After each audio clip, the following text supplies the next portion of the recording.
Ladies and gentlemen, the jury has decided. Catholics, Restorationists, now Anglicans are derided. Sorem versus the other Paul. Icons are apostolic. They're portals to the saints. Much more than just symbolic. Now, counsel for holy orthodoxy. Proceed. May it please the court, we set the record straight. The point at issue are icons okay to venerate. Resounding yes, both in scripture and tradition. The other Paul says no, but his theology is fiction. You see it in the Bible, Old Testament and New. Icons honored in the tabernacle, in the temple too. The Anglicans chose to abandon their tradition. They were founded by a king with an adultery addiction.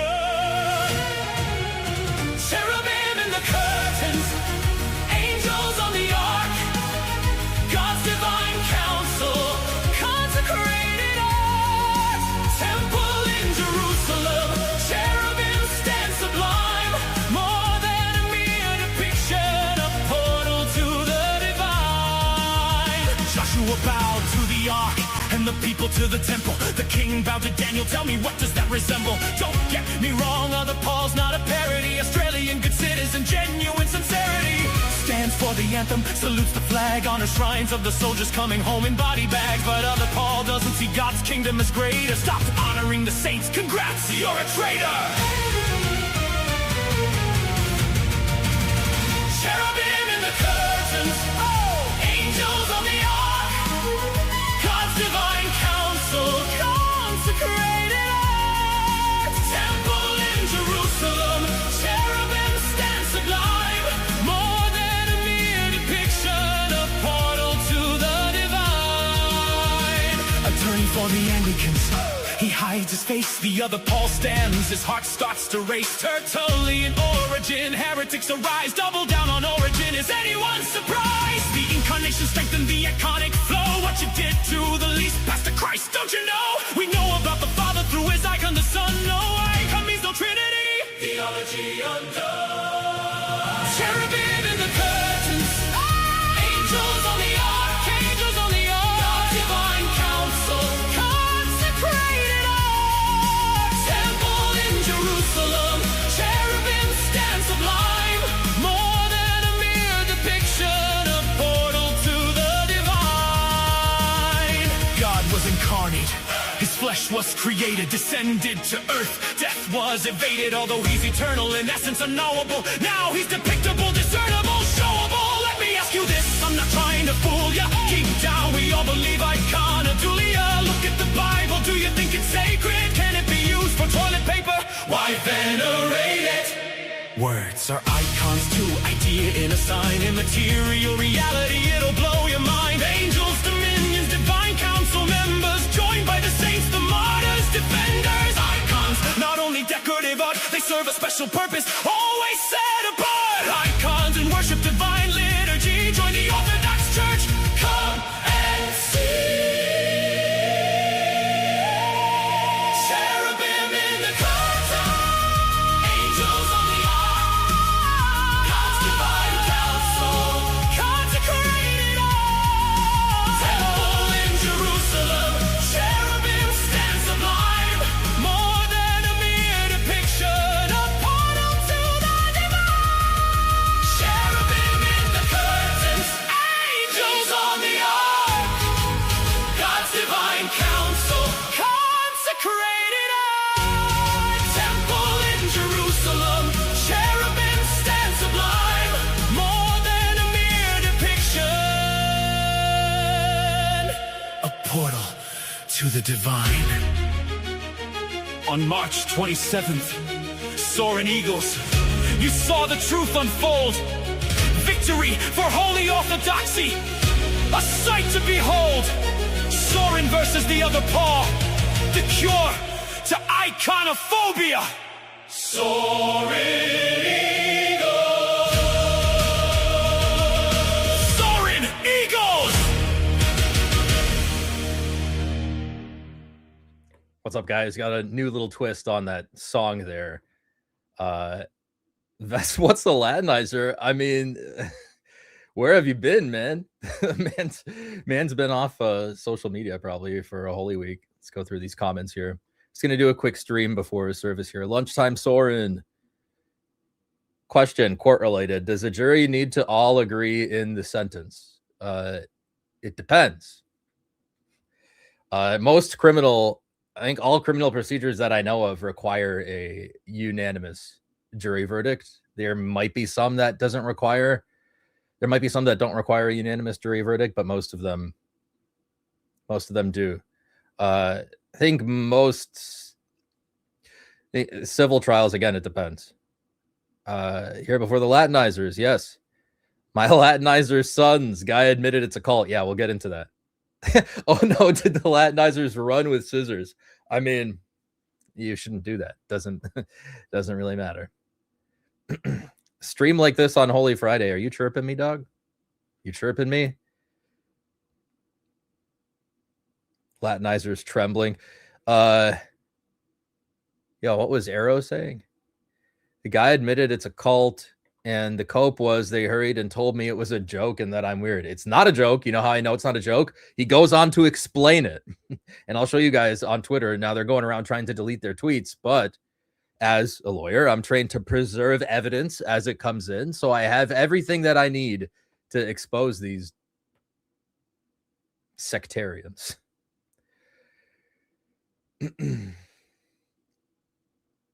Modern orthoslop is getting worse and worse, especially their critiques of the West. I mean, Colin, shouldn't we all be in Vespers and ready for Lamentations instead of streaming every day? It's Holy Week, guys. Do you not know how to identify a blessing when it's handed to you on a silver platter?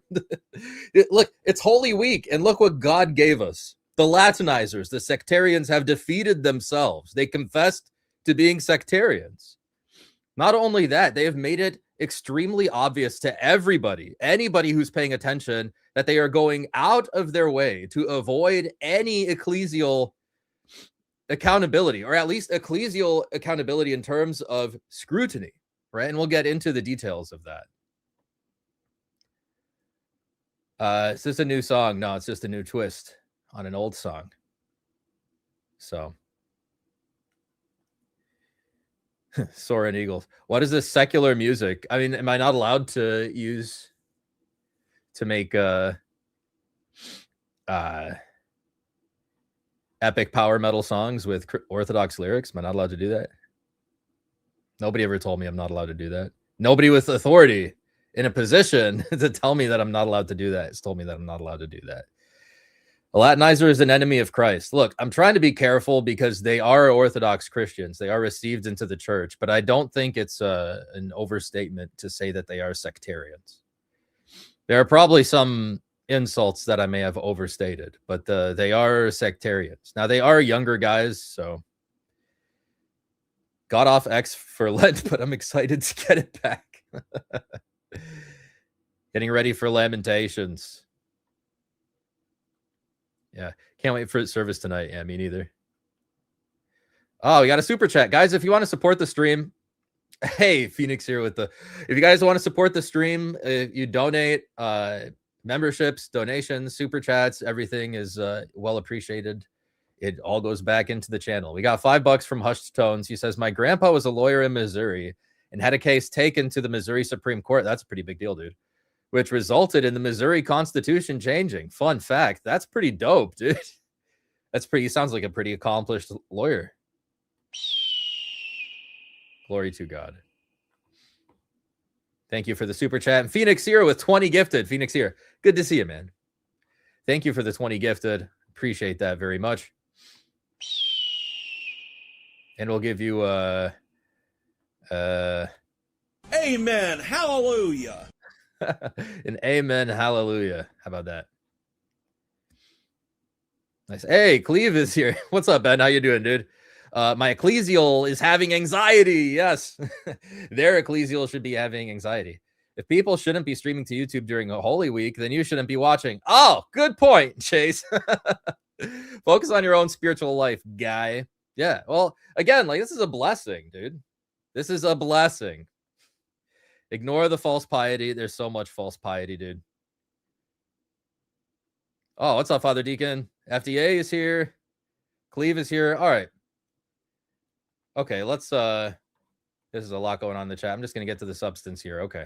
Let me share my screen. So, as you guys have noticed, I have escalated things on X lately, and it was fruitful. It has borne fruit for us. Okay. So this is the point that I wanted to reach in this whole escalation. This is where I wanted to get. This is the whole point right here. Is to impose some sort of ecclesial accountability on what they're saying and on the implications of their view, right? Just accountability from whoever has direct oversight of these people and what they're saying. Okay, so here we have Ruckus of Antioch. He challenges me to a debate, and I said, yes, I will debate you on two conditions. One, that you're not anonymous, which Ruckus has put his face out there, so he's not anonymous, but there are others that are anonymous. So that's kind of just like a catch-all. Number two is that our spiritual fathers must be present the whole time on the call. And my purpose in doing this is that I have a sneaking suspicion that either these people do not have spiritual fathers, or they are not being totally forthright and honest with their spiritual fathers about what they're saying online.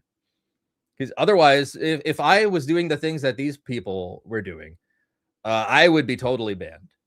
It's really pretty crazy that they're able to get away with this with any sort of accountability at all.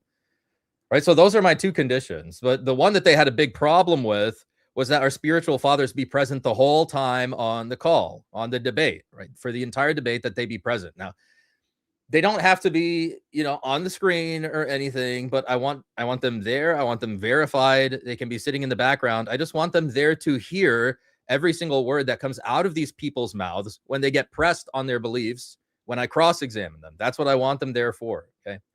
And we have two respondents to my challenge. We have Unashamed Augustinian, who I understand is Amanda, whatever his name is, and Miko, two respondents, right? Let's go through Miko first, okay?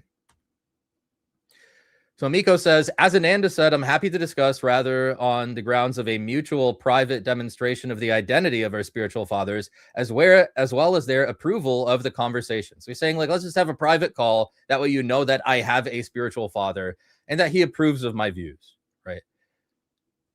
I don't want that.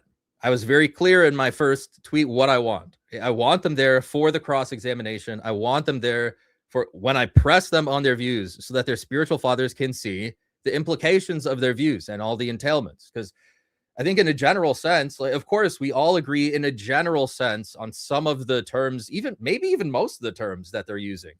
It's how they're using them and the baggage that they're attaching to them. So I told Mikos, I said, the terms are the terms. I want your spiritual father there so that I know he's aware of what you're teaching online and that he approves of it without me having to just take your word for it, right? So even if we have a private call, that's not the appropriate time and place for me to start pushing Miko or Amanda on their views. It's not. So this is not like I'm not asking for a verification. I'm asking them to be there when they are pressed. So I said, if you cannot do this, find someone else. I'm not budging on this. And Miko says, so it would not be sufficient to show you written or even verbal approval of my position on the legal aspect of the dogma of redemption and the guilt of original sin, as consistently explained on my account, which if you go through his account and you see what he consistently does, he consistently disparages the sacerdotal order, consistently disparages the clergy. So I told him, like, look, dude, is the phrase "I'm not budging on this" vague in any way? It's not. I want him there at the cross-examination. I want him there. And Miko says, I mean, sure, that's what you said. I'm prying into your reasoning as to why verbal or written approval of my thesis on both of these matters would not be sufficient to demonstrate his awareness as well as accountability, which is like this quote tweet here. These might be a little out of order. Okay, here. Yeah, they are a little out of order. So said, is the phrase "I'm not budging on this" vague in any way? And he says, I mean, sure, that's what you said. I'm prying into your reasoning as to why verbal or written approval of my thesis on both of these matters would not be sufficient to demonstrate his awareness as well as acceptance of them as an orthodox position. And the idea is that, first, he could forge that. He could forge that paper. Second of all, he could also phrase it in such a way that is so vague and ambiguous, such as to not say anything. Right, so I don't want that. We should cut through all of those problems and all of those suspicions and all those questions. Just have him there at the cross-examination. What is the big deal? They so desperately want their spiritual fathers not to be there for cross-examination. They are like, please don't let him be there for cross-examination. Please. They're like begging. I said, Miko, I want him there to hear for himself what comes out of your mouth when you're actually pressed on these ideas. Those are my terms. If you can do it, get back to me. If you can't, we're done here. And so he says, then it's not actually about approval of theological positions of the clergy, like you said in the OP, which is like, how on earth do you come to that conclusion? I just said, I want him there so that he can hear what comes out of your mouth, so that you have some accountability on what you say. It's so like snaky and slimy the way these guys operate. So I told him that is the same thing, which it is. It is the same thing.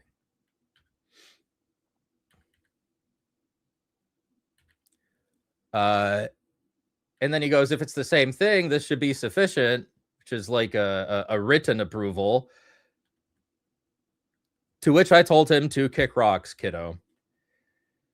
And then he said, I will be awaiting your response to the fact that your patriarchate teaches. And so he's trying to go to the merits here. He's trying to address the merits. And I'm saying that before we even get to the merits of the argument, you don't even meet the entry level requirement of like an Orthodox Christian versus Orthodox Christian debate.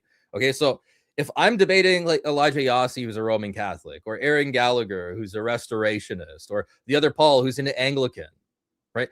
I have a blessing for my spiritual father. Nobody has a problem with me doing that debate that has any sort of authority over me in any way. So that's like a different stand. But if we have an Orthodox versus Orthodox Christian debate, we have to hold ourselves to higher standards. Okay? This is not like some other Orthodox versus Protestant or Orthodox versus Roman Catholic debate. This is a higher standard debate. It also doesn't look good, just like optics-wise, have Orthodox Christian versus Orthodox Christian there, which is another good reason to have both of our spiritual fathers present on the call the whole time. So they said I told him to keep coping. Then Gregory David Baller, I think he was on Cassian's channel recently, if I remember correctly. And he goes, breaking news, Miko is unwilling to abide by basic Orthodox standards of accountability and is bending over backwards to pretend that he has it without actually exercising it in any meaningful way, which is a very good point. Who would have guessed it? To which Miko says, Baller, I have offered to provide verbal and written approval from my spiritual father of my thesis on original sin and the legal aspect of the dogma of redemption. How is that in any world failure to abide by basic Orthodox standards of accountability? Because I'm asking for a spiritual father to be there when he gets pressed on these views so that he can hear for himself in real time what comes out of Miko's mouth as he's going through this. To which I resorted to mocking, which, if you read the Holy Fathers, this is sometimes the approach they take to sectarians. I said, I'll do anything, sir, please. I just don't want him there during cross-examination. Please, I'll give you a written document. I'll have a pre-debate verification if you want. Anything. I'll do anything except having him there at cross-examination. Sir, please, sir. That's like, this shows their insolence and arrogance because they want to debate me so badly on the merits, but they don't want to abide by accountability. They don't want to do that. So then he just goes on with some more cope here. He says the personal ability or inability to defend the orthodox position in an internet cross-examination has no bearing on the truth or falsity of the position itself, which, again, he's trying to get to the merits, the truth or falsity of the position itself. I'm saying this is prior to getting to the merits, dude. That they want so desperately to get to the merits, right? So basically, Miko has thoroughly discredited himself. He has thoroughly shown that he is not willing to abide by the terms that I originally asked, to have a spiritual father present when he's actually there pressed for his terms. I think this brings into question whether he has a spiritual father at all. And it, at the very least, if it doesn't bring that into question, at the very least, it brings into question whether he's actually telling his spiritual father exactly what he's spewing online. Because it seems to me that he's not. And an important thing with both, you'll see with both Amanda and with Miko, that they don't they don't even entertain the possibility, dude. Neither of them said, dude, give me a day or two, let me ask my spiritual father, see if he's willing to actually do this. Neither of them said that. Both of them out of hand said, no way, I'm not going to get my spiritual father. He's not going to sit through a 2-hour debate. Why don't you ask him? Neither of them said that I will ask him. Neither of them said that. It's crazy, dude. Okay, let's get to Amanda. Miko thoroughly discredited. And nobody should take this person seriously. This person is a joke. This person is an utter joke. Yeah, so no proof, Father Deacon. Yeah, you're right. Nobody take Miko seriously. He is an utter joke. He has thoroughly discredited himself, going around through that thread, like begging, please don't have my spiritual father on for cross-exam. Please, I'll do anything, sir, please. Yeah, Father Deacon is totally on point. Oh, are there Latinizers in the chat?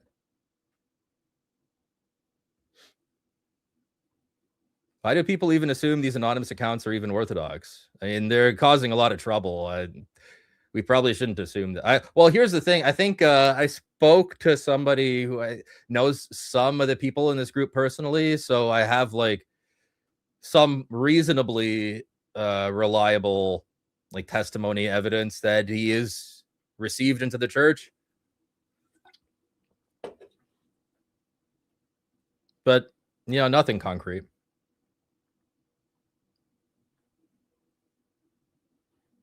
So he wouldn't be willing to literally have his parish priest info in his bio. What are we talking about? Okay, whatever. I'm just going to get to Amanda. I'm not asking what you can do. I'm asking for proof. Yeah, I think that's what we're trying to get into here is proof.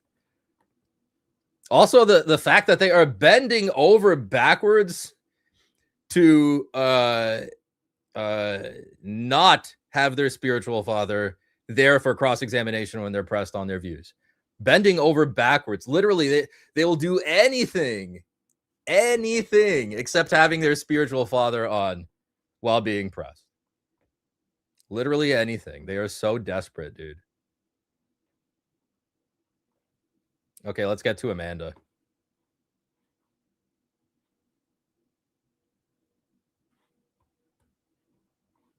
Saying what I can do is not proof. This is true, according to the rules of evidence. The promise of proof is not proof itself. Hey, $5 from Ericota. Thank you, Ericota. Oh, we got some more super chats. My bad, guys. Miko was banned from Bryce J's Discord too. Good idea. You and Bryce should really have a convo. Well, I mean, at this point, I think he talked out all the theological stuff with Jay, who has been Orthodox longer than I am and who is more schooled in philosophy than I am and has been doing apologetics longer than I am. And who is an older guy than I am and generally more experienced in life. So if he's on good terms with Jay, I'm just going to defer to Jay's judgment on that. But thank you for the $5, dude. I appreciate it. By the way, I'm not saying that to say I'm against having a conversation with Bryce. I like Bryce. He's only said good things about me. He actually tweeted about this whole thing and he was like, look, if this debate happens, I'd be willing to host. And I would go to Bryce to host that. I would trust him to moderate that properly. Yeah, I don't have anything to say bad about Bryce. Phoenix Sierra 4 months. Thank you for the 4 months, dude. Carrying the Kuvuklion today. Strength is for service. Blessed remainder of Holy Week, y'all. Yeah, blessed Holy Friday, everybody in the chat. Thank you very much. $2 from Chase Hagrid Music. Thanks, Chase. They stay anonymous to avoid accountability. That's what I'm saying. That's what I'm saying. Now, not all of them are anonymous. Ruckus has put his face to his views, which is good. I respect that. I think Ananda has put his face to his views. That's good. But like the vast majority of them are anonymous. That is true. What am I going to do? Let's do the eagle. Righteousness is but filthy rags before God, Daddy. That's going to send you straight to hell, amen. All right, let's get to what Amanda has to say.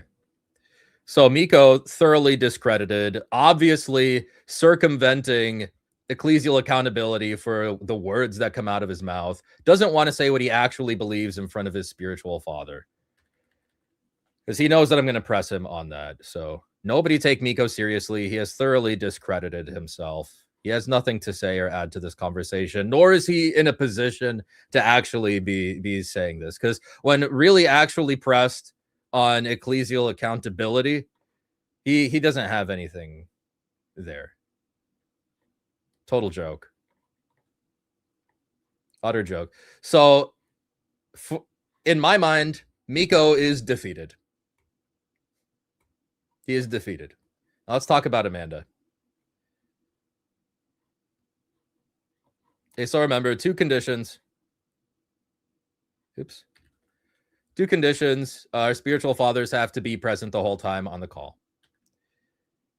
Amanda says, I would happily do it, but neither of my spiritual fathers, which he has 2, 3, 4, would want to do so. I don't care. I have 2 spiritual fathers. I have 1, and he would be willing to do it. He has more than 1, apparently, and none of them are willing to do it. Wow. The best I can do is private proof of approval out of good faith, which is like, I don't want private proof of approval. I don't want that. I want them there to hear the words that come out of your mouth when you're pressed on this, the absurdities that come out of your mouth, or he will then soften his views and and you'll compromise, and he'll be called out by his Latinizer sons. So I told him that the terms are the terms, Amanda. And he goes, what monastic priest do you know who wants to sit a debate stream? Certainly not mine, neither in London nor in Athos. Dude, my spiritual father is a monastic priest. My goodness, dude. Now you can keep the rule. I can't stop you, but I can. This is what I think was really the kill shot for him here. Because this is an outright admission. This is an outright admission of sectarianism, and I'll show you why later. I think on its face it is, but he actually makes it worse for himself. Now you can keep the rule. I can't stop you, but I can also just keep making videos on the topic. So what? Is this like a form of blackmail? You're going to keep making dumb videos misleading people that are really poorly informed?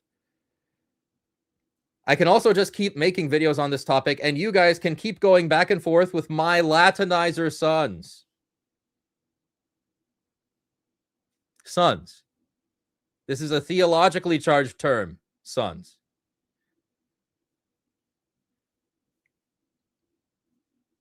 You guys can keep going back and forth with my Latinizer sons, or we can just finally discuss without any excuse. So again, just like Mikos, desperately trying to get to the merits without showing that he is that his views are actually within the permissible range of views outlined by a spiritual father.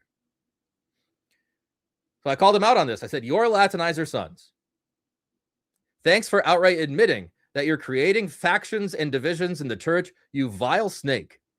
You nearly apostatized, and you're already making videos. You should be banned for life from all Orthodox videos.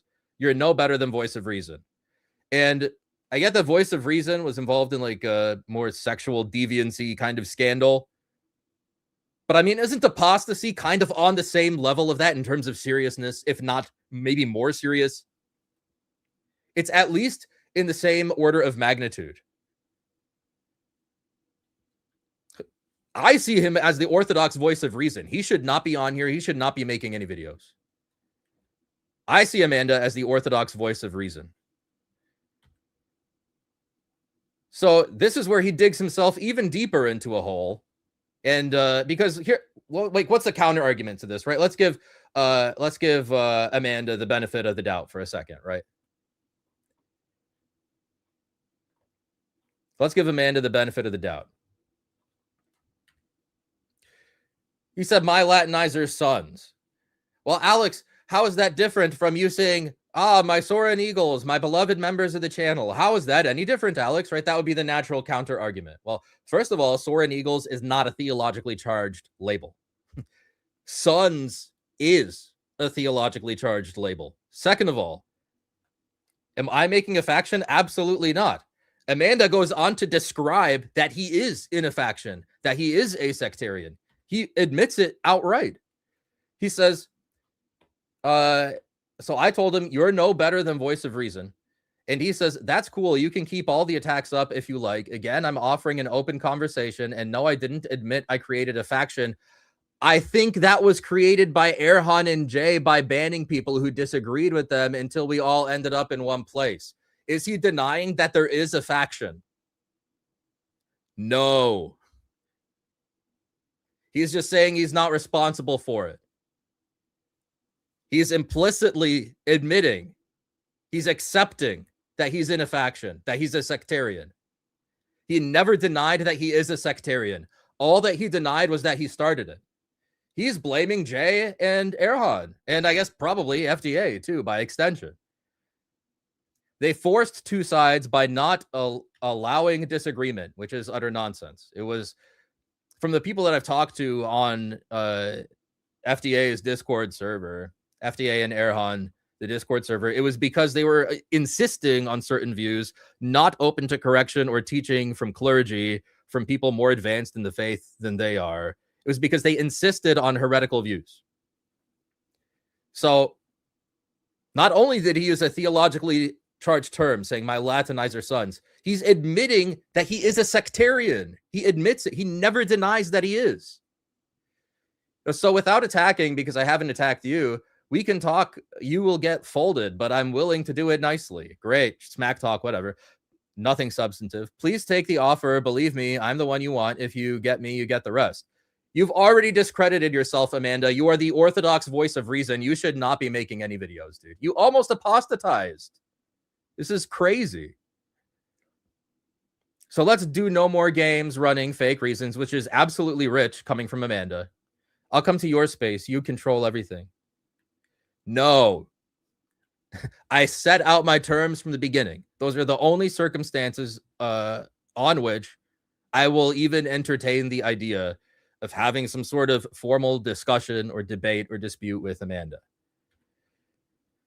He goes on after this. He says, so you're just a bunch of autists that, this is in the filth. He says, so you're just a bunch of autists that idolize Jay or Ethan and got salty when they kicked you from their Discord. So you create your own Discord out of spite and spiral into sowing division everywhere you can. Sounds demonic, my guy. Pretty good observation from In the Filth. To which Amanda, what does he say? No, I had my own Discord server. So it's his Discord server. It grew out of being a space people who were needlessly kicked or scandalized by them to be, and from there into what is today the Latinizer community. He outright accepts it. He never denies that he's a sectarian. Where you get the details you added other than from your head, I have no clue, but it's not nice to invent things to get an own, and it's certainly not Christian. God bless you guys. Not once ever does he deny that he's a sectarian. In fact, he actually gives more details about how he is a sectarian. These are not good people. They are Orthodox Christians. They're received into the church. I'll give that to Ananda. I'll give it to him. He should not be on here. This is the post from Bryce's Discord, which I think he may have misspoke here. So again, don't take this on his face, but he says, sad to make this announcement, but everyone in this server needs to personally avoid contact and spiritual relations with the well-known former Orthodox Christian named Ananda, aka Nectarios. He has apostatized from God's church and now resides in a schismatic true Orthodox sect, which I think this was an overstatement at the time. I understand that there's another narrative to this, that Ananda, he wasn't actually received into the true Orthodox church. He was just very, very, very close. He has been causing confusion and spiritually damaging laymen, and this has been confirmed by many different Orthodox Christians. Pray for him as well. He is unwell and going through a lot of pre-lust. I couldn't have stated it better myself. W. Bryce for this take. Everybody in the chat saw what was going on with Amanda and Mikos. He goes, I'll get a note from my spiritual father. And then he has the gif of like John Krasinski from The Office. He's like reclining back in his chair to get out of the window. Henry says he's going to have a cardboard cutout of a generic Orthodox priest standing behind him. Everybody saw that they were running, dude. Everybody saw this. It was so blatantly obvious. There's another guy that says he's just typing nonsense. He says, here's my spiritual father's written approval. He's like very quickly like forging some document. So basically both Amanda and Miko have completely and utterly discredited themselves. They're not to be taken seriously. They are sectarians by their own admission. They never denied it. Nobody should take these people seriously ever for the rest of time until they either repent and stop using this language that is confusing to people, fix their views, because I don't think it's just strange language that they're using. I think they actually don't. I think, at least for Miko, it seems blatantly obvious that his views are wrong and not Orthodox.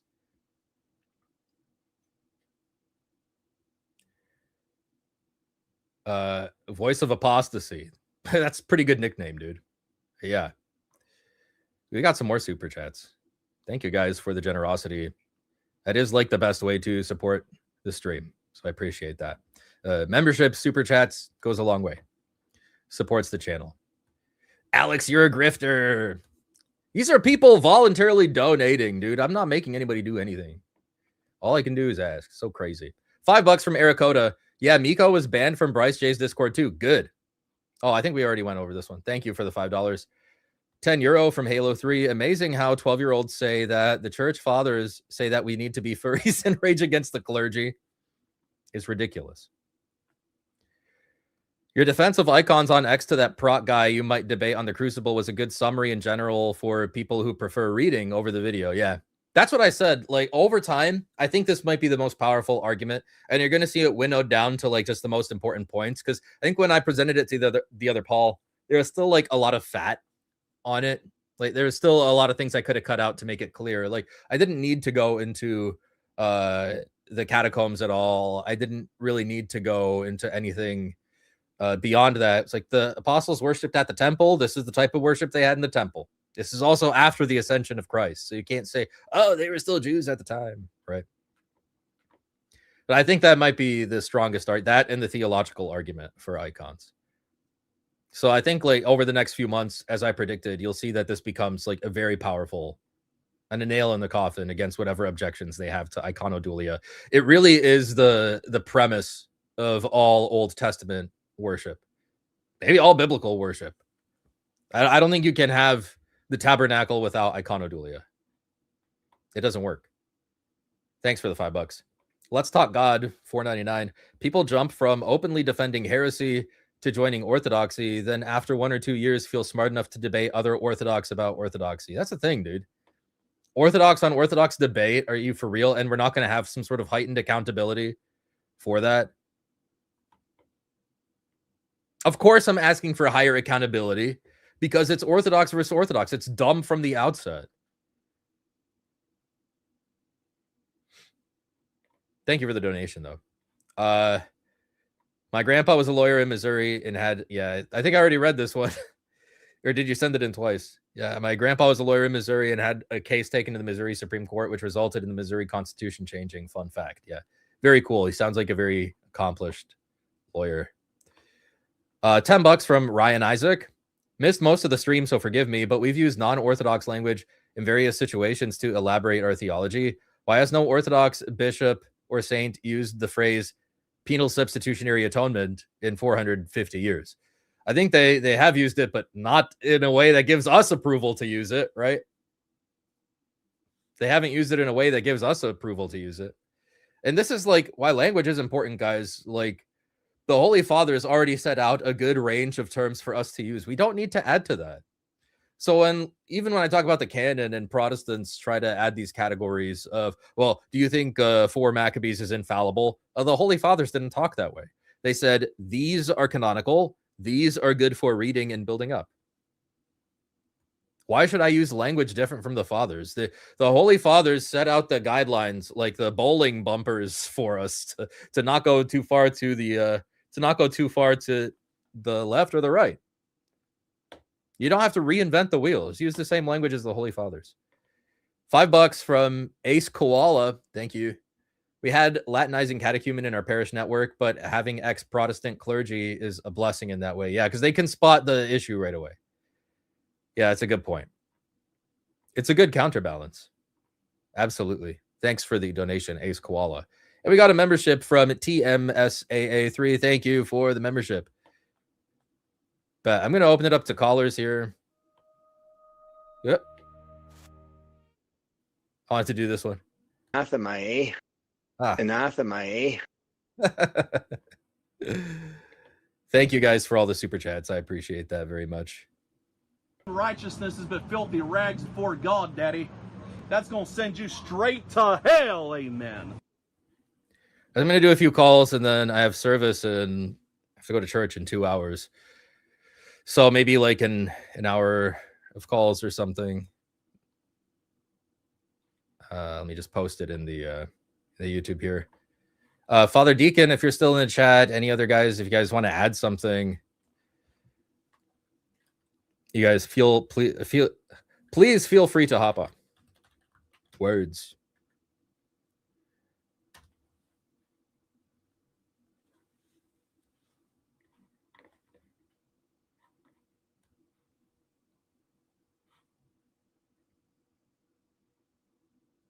Amen. IBS is here. Oh, good. You can see that like the spring cleaning is done and over with. 16-year-old furries on Twitter know their stuff. Well, there are a lot of them that are like 16, 15. I've heard some as young as even 14 that are coming to try to debate this stuff. Randall for $5. Thank you for the donation. A lot of Latinizing is happening through the Western Rite. I'm fine with the liturgy itself, but they don't catechize well, especially Catholic converts. I'm kind of hasty to make a general, or I'm not hasty, reticent. The opposite of hasty. I'm kind of reticent to make a general statement like that because I don't know anybody really from the Western Rite. So, but thank you for the donation. Maybe that is something to keep an eye on in the future. Michael Archangel 199 says Jesus paid the ransom to sin, suffering, and death. I think as long as we use the language in Hebrews 2, right? 1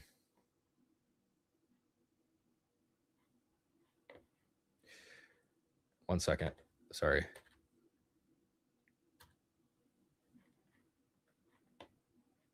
As long as we use the language in Hebrews 2, I think we're good. But yeah, I like that analogy in the early church that's used. It almost refers to Christ as like bait. You know, that there's a far greater price here in Christ, death. Why don't you come and take Christ? He's the homoousia, son of God, right? And then it ends up being a trap because he destroys death by death. But we have Arrow in the queue. What's up, Arrow?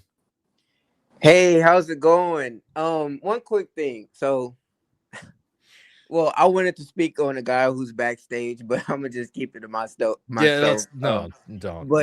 But there was a tweet that you showed, and it's 1,000% correct. It was somebody had said that it's just a bunch of people who idolize Jay Dyer and Irhan. Yeah, but then they got kicked out, and then they got kicked out, and they're in another. They're salty. So this is 1,000% true. So this is not the Latinizing server, but it's another server. I'm not going to say the name of the server, right? But all of those same people are in that server as well, and all they do is just hate Jay Dyer, and it's just Jay Dyer is this, he's a terrible person, he's mean, he doesn't know theology, he's a heretic, he get this wrong, he got this wrong. It's just hatred. They're all like 20, I'll bet. They're all or like younger. 20. They're like in college or they don't have a job, and I hate Jay Dyer. That's it. And that's why you see all this division that they're showing. They're only going at I don't want to say us, because that's they don't really stand for anything. Their whole shtick is that they are against something else, and that will never stand the test of time. So like they're only against Jay Dyer, or because they always spam Dyer, right? Or they only spam everybody's a Dyerite. Everybody who disagrees with them is a Dyerite. Yes. So I've had like 1,000 debates in that server. I'm not going to say the name of the server, but it's just a bunch of people who these people, like, it has nothing to do with really theology. It's just I hate that side, and I'm mad that you booted me from the server, so I'm going to get on Twitter and spam every day. That's literally it. Yeah. But that's all I wanted to say. This is not real theological issue. It's just I hate Jay Dyer. That's it. Yeah, it's spot on, dude. Yet Jay has 200K subs. Yeah, that's right. Father Deacon, are you still in the chat? If you want to call in and add to this general review of the facts. So I guess in conclusion, Miko thoroughly refuted, thoroughly disqualified from talking about any of this stuff. Ananda thoroughly disqualified multiple times on multiple bases from talking about this stuff. Can't even come to the table. They shouldn't even be permitted to come to the table to talk about the merits of this. But yeah. Yes, Father Deacon, hop in. Add something, please. I think that would be constructive to the chat. Oh, real quick. On Twitter, I don't know if your Twitter DMs is open. I think I recently opened it. Okay, I do need to send you some screenshots. I'm going to send you some screenshots. I'm not going to say nobody's name, but yeah, we don't want to promote anybody unintentionally. Right, exactly. Yeah, but I do need to send you. It's pretty damning, and it's not like they're a murderer or anything like that, but it's heresy. It's damning. So I do need to send you that before like you talk to any more Latinizers or heretics or anything. I have basically blocked like almost all of them because first of all, they're annoying. Right. Second of all, why would I want to associate with outright sectarians by their own admission? Doesn't make any sense. Yeah, and like I said, for those people, it has nothing to do with theology. It's just I hate you because you banned me. So now, oh, you're actually a heretic, and the church father says this, even though I'm 14 and a furry. That's literally it. That's yeah. We have another caller. Monarchia of the Memra. What's on your mind, dude? Monarchia of the Memra. Hello. Yes, what's on your mind? Mr. Sorem, it's a pleasure to speak with you. I enjoy your debates, and your content is very inspiring. So thank you for what you do. Thank you. You're gonna make me blush. I just wanted to comment on this. I'm a catechumen. I've been in the catechumenate for about 3 years. I'm a convert from Roman Catholicism. I spent a lot of time when I entered the catechumenate speaking to Western Rite people, and I agree with what you said about we can't swooping generalize the Western Rite people because a good bit of them are thoroughly Orthodox. But I can attest to one thing from what I noticed in their circles is that a lot of this. I see some people commenting that like these guys are trying to bring in Roman Catholic stuff. I'm finding that now the fulfillment of all this is that they're just trying to be Protestants. Like they're trying to bring in penal substitutionary atonement. It would be a different story if they were trying to make things like vicarious satisfaction Orthodox, or things like Anselmian satisfaction theory, things like that Orthodox, because that's Catholic stuff, and that's closer to the truth than anything. Well, like we could maybe have a PSA. discussion on that, you know, but I think when it comes to PSA, we can't even really have a discussion on that because it's so far from what the church is actually teaching. And like I showed in the earlier stream in the Synodicon, like there's a certain way, a certain language that the Holy Fathers left for us to talk about this. But do you know who may have good comments on this? Again, I have special guest Father Deacon Ananias here, who may also have some good comments on this. But yeah. Hey, good to see you. Can you hear me okay? Yes. Yeah. Well, the other thing too is what we always say, it's not the words, it's what they mean. And Orthodoxy doesn't quote mind, it's taken in terms of the whole corpus, the kataholos. And what you always notice with every heretic is they take a piece, take it out of context, and then present it as if it's the whole. Number two, the question is not about who said it, but is it received? So it doesn't matter. You know, everybody gets stuff wrong. Nobody's infallible. So the question is about kataholos and reception. So all of this is just such a waste of time. And I mean, it should be patently obvious that there is nobody you can pull up live on screen right there as a clergy or bishop who says this. That's why they always have to go to the text and read in their interpretation. If you're laity, your interpretation doesn't mean anything. What does Father Stephen DeYoung said? We're not Protestants. Doesn't matter what you say. What matters is the bishop. And what they'll do is they'll put, well, what about this bishop? It's like, again, you're taking it out of context. And there's no bishop that's come on and said, yes, and what did we talk about last stream too? It's this Gnostic wordplay. You can tell it's wrong because it never provides any clarity. They go back and forth on translations and they bounce. It's, you know, it's not clear. Do they mean kind of reformed PSA or do they mean something different? So, I mean, just look at that. Ignore them because they're unclear and they're causing confusion. Why not just go there? Yeah, I agree. But Father Demon.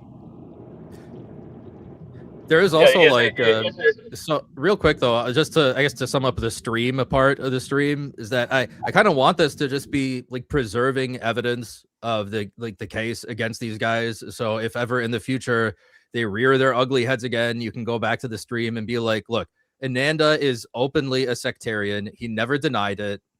In fact, he just added more facts to how he became a sectarian, and he explained how he did that.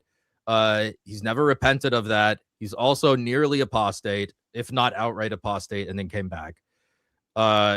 So if you guys ever need that information, you can always come back to the stream. Miko bending over backwards to not have his spiritual father present on stream to hear the words that are coming out of his mouth when he's pressed on these ideas. He said he'd do anything except that. That's the one thing he doesn't want to do. And that's why it's intentionally the one thing that I asked for. So can I say something real quick? So yeah. I forgot to add this, and I think this is pretty good evidence. The same server that I said I wouldn't say, this was a couple of months back, and Ananda, I'm not going to say his friend's name. I can't hear the stream. Can anyone hear me? Yes, you might have to leave and come back. Okay, it looks like you guys can hear me, but I can't hear the stream for you might have to. I'm gonna kick you. You might have to. Technical difficulties. But sorry, go ahead, Arrow. Yeah, so I was just saying, like, the same server, Ananda and his friend, I'm not going to say his friend's name, but we all know him, but I'm not going to say his name. But they were in there, and I had seen that, like, his role was Latinizer, and, you know, I didn't understand why his role was Latinizer, so I was questioning him on that, and long story short, the whole conversation, it was like 20 people who joined, and the whole conversation just ended up being about Jay Dyer. And I don't understand why I got banned from his Discord. And they're so obsessed, dude. Yeah, and it's like, weren't we just talking about theology? And it was like, I don't understand why I got banned from his Discord. And I talked to him about all the same stuff, and he agreed with me, and I just don't understand.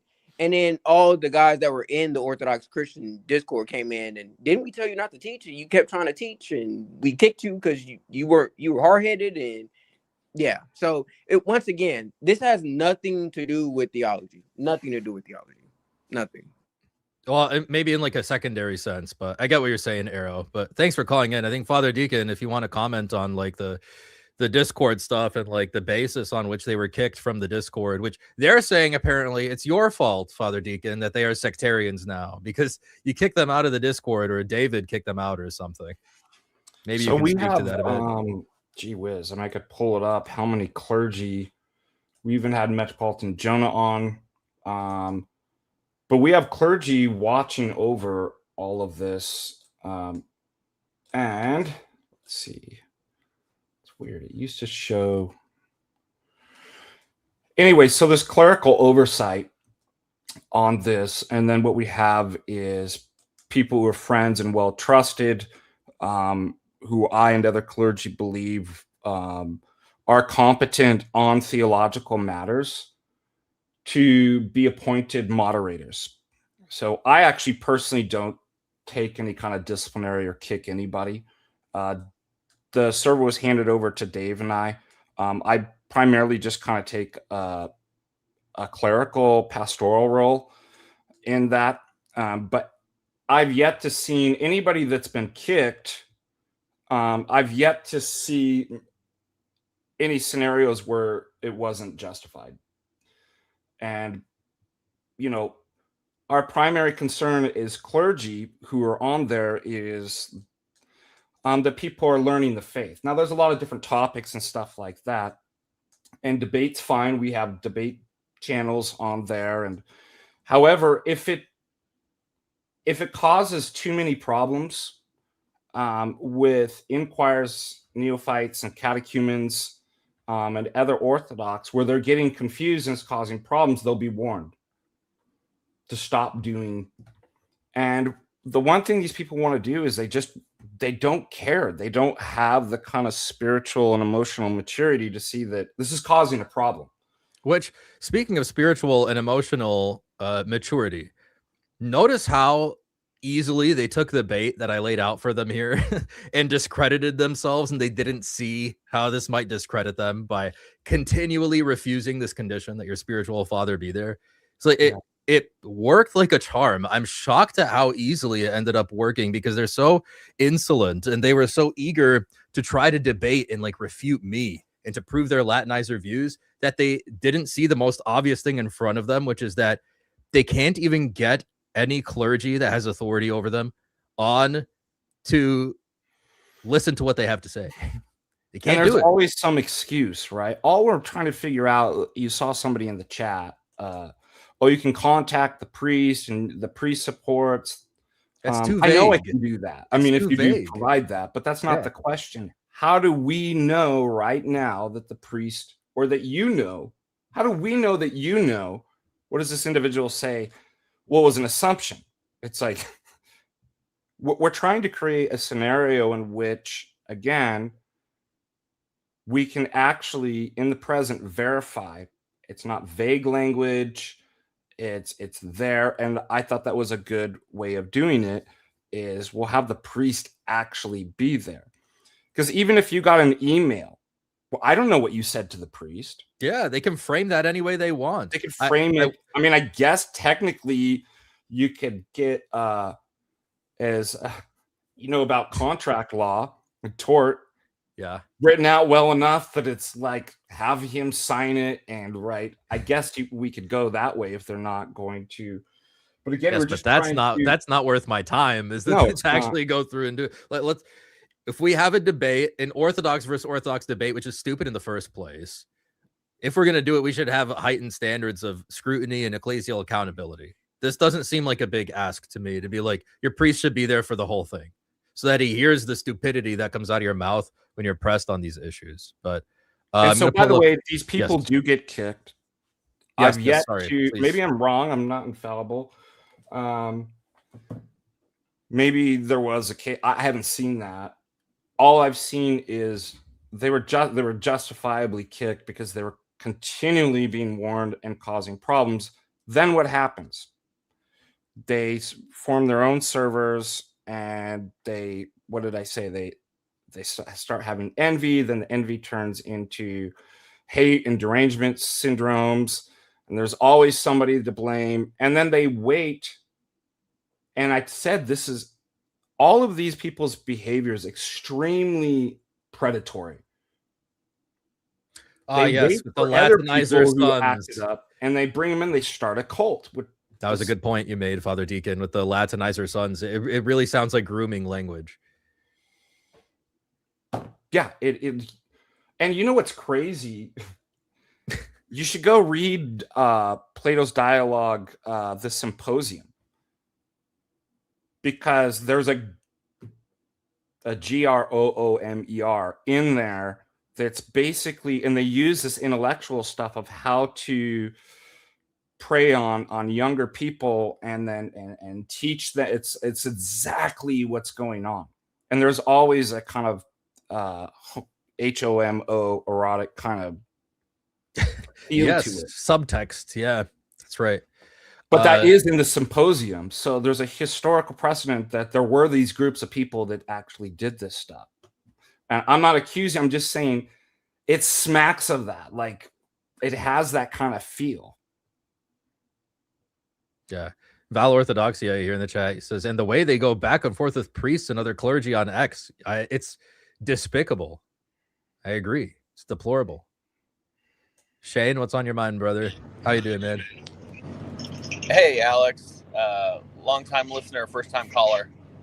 Well, I mean, we go back and forth on X all the time. Yeah, yeah, true. Yeah. So, so I kind of wanted to bring up, first off, Val kind of beat me to the punch. The way these guys are talking to clergy online. I mean, it's like shouldn't that tell you enough as an observer, like what kind of people we're dealing with here?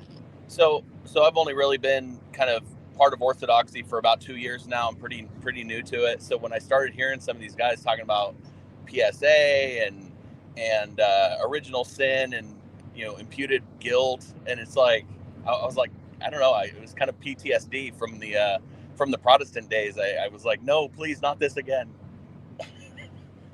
Yeah. But like I left this for something way better. Like, why would I ever want to go back to a double legal imputation? It's just a bad. Right. It sounds dumb. Right. So appreciate you jumping in and kind of helping to clear some of this stuff up. Really appreciate Father Deacon. I've been listening to you with Jay for a long time. Really appreciate your input on this stuff and kind of help level head me a little bit and get me back into Holy Week a little bit more centered. So. Well, thanks for calling in, Shane. Yep. No worries. Yeah, blessed Holy Friday. If you get a chance, check out Redeemed Zoomer's 10 Reasons I'm Not Orthodox 2.0 video, man. That's going to make a good stream. Do I want to? Maybe I should, because he has a big platform and a lot of people will watch it. Maybe the response is worth it. Yeah, I think it'd make for a fun stream. It's better than his first one, but it's still, I don't know, it's kind of low tier still. But all right. Well, I'm headed to Lamentation service, guys, so we'll see ya. See ya. Blessed Holy Friday. Val says, I'm done talking about it. Me too. That's why I'm making this stream, because like they have, in my mind, at this point, like thoroughly refuted and discredited themselves, like pretty thoroughly. I mean, the fact that they will offer anything except having their spiritual father there to hear what comes out of their mouth, they'll do anything except that. I think that pretty thoroughly refutes them. And also an open admission of sectarianism. Hello, people. Hello. Obviously, that's evil and wrong. So that's like the point of this stream, is to kind of like pull it all together and be like, look, I'm done talking about them. They are defeated. They have defeated themselves. It was their own hubris and pride of wanting to get a debate with me so badly that they burned themselves in the process. But yeah, I am also done after this stream. They've received enough of my attention at this point. Benjamin? Hey guys, how you doing? Father, again, it's an honor to speak to you, Alex. You as well. Thank you. I had a question or a statement kind of about the meanness of ortho bros, I guess. And I was attracted to it like a moth to a flame. Grew up as a Protestant my whole life. I grew up right in the Word of Faith, John Hagee, Zionist, Yes, Slaying the Spirit. Yeah, that was my church for my entire life. I'm brand new to Orthodoxy. I started going to liturgy at Holy Trinity, Charleston, last July, and I was baptized 2 months ago. So glory to God. May it be blessed. Many years. I mean, thank you. I just said all the phrases. There you go. Yeah. Reaction to it really was the meanness. It was the authority, because I had somebody that can like put their foot down and be like, no, this is the view. Yeah. That was what I was attracted to. My first introduction was Andrew Wilson watching whatever, and I'm like, I had already left my church. I was just, I was still a professing Christian. I was trying to patchwork my theology, and it wasn't working. I had no peace. And I don't know why people are so turned off by the meanness, because it brought me into the faith. I mean, I'm a neo. Everything I say is absolutely correctable by both of you gentlemen. But, Yeah. And nobody's saying people haven't gone overboard, but it's I don't know. It's just the mean things are usually because people were acting up and saying ridiculous stuff and got called out. And that's mean. And generally speaking, that's just an effeminate kind of tactic that's mean. It's mean to tell somebody they're wrong or call them out when they're acting up. And Alex and I had talked about this too. Growing up, myself is a Gen X kid. We learned conflict resolution because if you acted up and said stupid stuff, you got beat up. And so there was like an overreaction to that it's like, well, everybody gets a participation award. You can't be mean, and we've got to have safe spaces. I mean, it's a real kind of leftoid, woke, effeminate thing that's kind of come in. And again, I'm saying that with a caveat and nuance that I'm like, yeah, I've seen when people have said stuff and have taken a tone they shouldn't have. But generally speaking, there is no critique. There shouldn't be. It's mean. Does that make sense? That makes perfect sense. I mean, I was turned off from the church I went to because, women were teaching. So I didn't like that. It's a pretty big red flag. That was a big red flag. It was like you said, Father Deacon, it was just feminine. It was just feminine. And I not like that. I wanted the truth, and I didn't. Even like besides from feminine, it's just very relativistic. Like, everything is right, everything is okay. Well, wait, hold on a minute. These two things kind of contradict each other, and it's like, whatever, man. Just love and just accept people. We're just called to love them. We're all, the best way of doing that sometimes is to be like, hey, grab them by the collar and you say, hey, wake up. What you're saying is dumb. It's bad.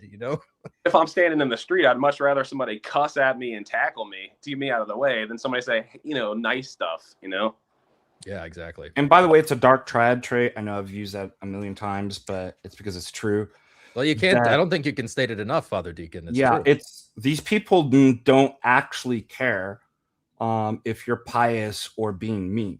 They've weaponized the words just like leftoids have, because they want to get the upper hand. They're concerned with power, which is what you see with all of this kind of narcissistic power. I want to be the head guy and have my own cult, Discord cult and stuff like this. And I have envy because I don't like these people and these kinds of things. And so they weaponize language. They'll use, this is the fake piety, and be like, well, real Christians would never say that. That's mean. And I can see right through it.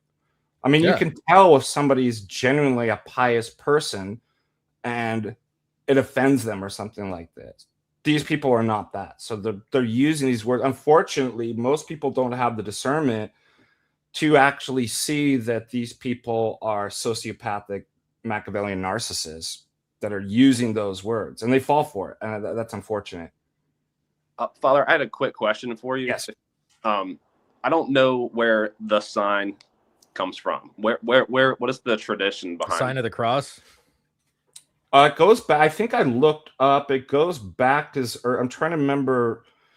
I believe in my research, it goes back as far as even Irenaeus talking about that the Christians. Oh, cool. What's that?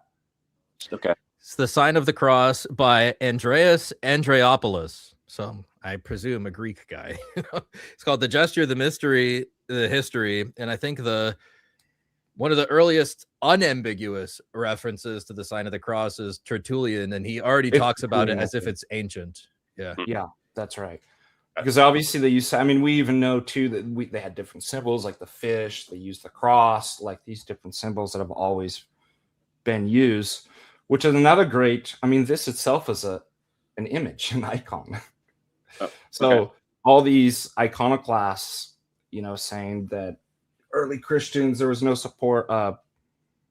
Look at all the symbols and images they're using, even in, physical gestures or drawing out, like the fish was an early one, right? Okay. Well, that's very helpful. Yeah, there's like a little bit of development to the sign of the cross. Like, as I understand it, at the beginning, it was just a forehead thing. And then it was through the period of iconoclasm, because, the bad guys took away the icons, that they turned it into a full body cross to exaggerate it as a kind of a statement against iconoclasm. But that's like my general understanding from this book here on it. So it is a pretty interesting history. That's a good question. That's awesome. Well, I appreciate your time, gentlemen. I won't take any more of it. I really appreciate the content that you, Jay, Andrew, everybody puts out. Like, it's, I mean, it saved me, Thanks. Appreciate that, Benjamin. Thank you for calling in. Look at that. We have a bunch of nice, polite people calling in. There are normal people out there. They're not all Latinizers. New King James says, spot on, FDA. They do weaponize language. Yeah. And you can tell it's fake because they're using it as a tool to exert power. They're not using it as a way to build someone up. They're using it as a tool. That's how they see it. So I got some super chats here, and then we'll go to a few more callers, because I probably have like 30, 40 more minutes I can do here. Randall Sunderland for $5 says, a comment for people who want to say Orthodox teach a version of PSA but mean something different. If that is the case, then we do not teach PSA. Equivocating helps nobody. I think that's been, Father Deacon, that's kind of been your point, is like, let's say if you construe this language a certain way, you can say it. Why confuse people? Why needlessly do this? Is the language of the Holy Fathers not enough? Is the Holy Spirit a spirit of confusion? I just feel like I was a Protestant. Not like a Protestant. He's a God of order, not of confusion. Yeah.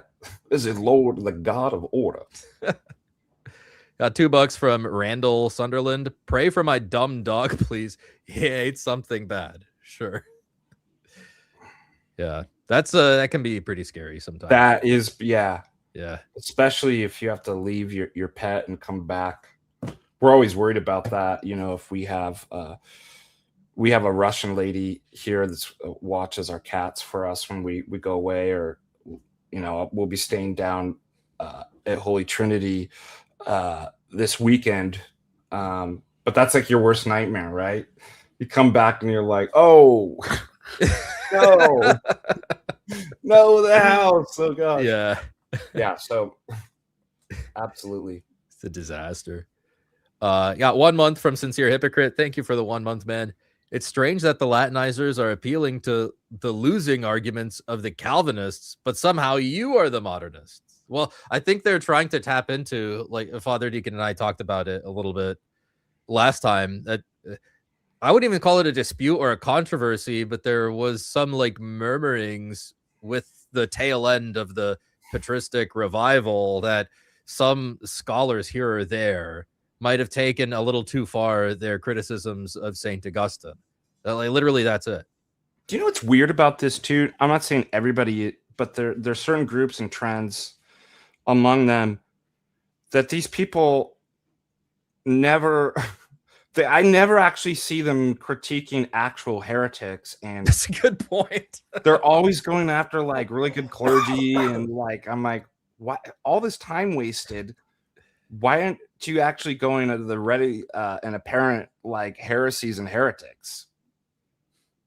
They never call them out, and I'm not saying every one of the people in the group. Well, they have a problem with modernists. Why don't you go after an actual modernist? Like, none of us are modernists by like the dictionary definition of the term. It's weird. Yeah.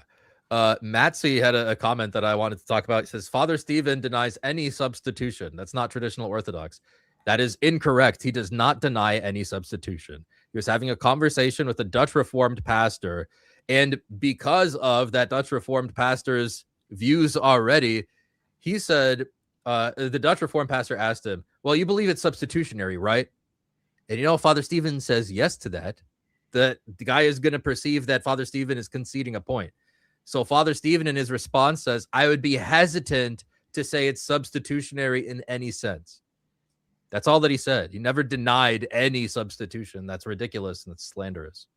Dare you? I remember Father Stephen come up. Somebody was asking.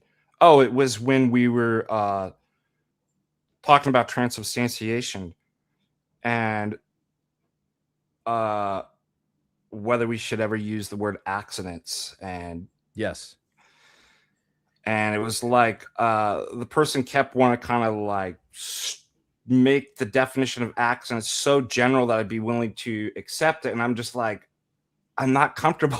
Like, don't. I just don't want to use that word. Yeah. I'm like, I don't want to use it. Like, so same with substitution. Like, yeah, I could probably, I can talk about how he is a substitute, not in place of us because we all die. But you start pushing us into like a using it in a really strong sense or having to use it. Obviously we're uncomfortable because we know what's going on. And we see the problems and confusions it can cause. Yeah, exactly. Regarding the icon topic briefly mentioned earlier, would Jesus' condemnation to the Pharisees in Matthew 23 not be a kill shot against the iconoclast position? Well, let's look it up.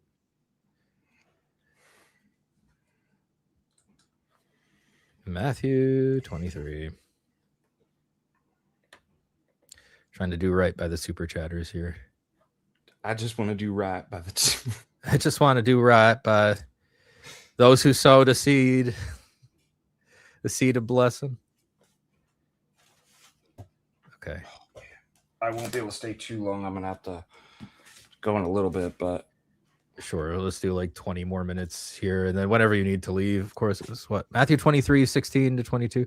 Woe to you, blind guides, who say, whoever swears by the temple is bound by nothing, but whoever swears by the gold of the temple is bound by the oath. Blind fools, which is greater, the gold or the temple that makes the gold sacred?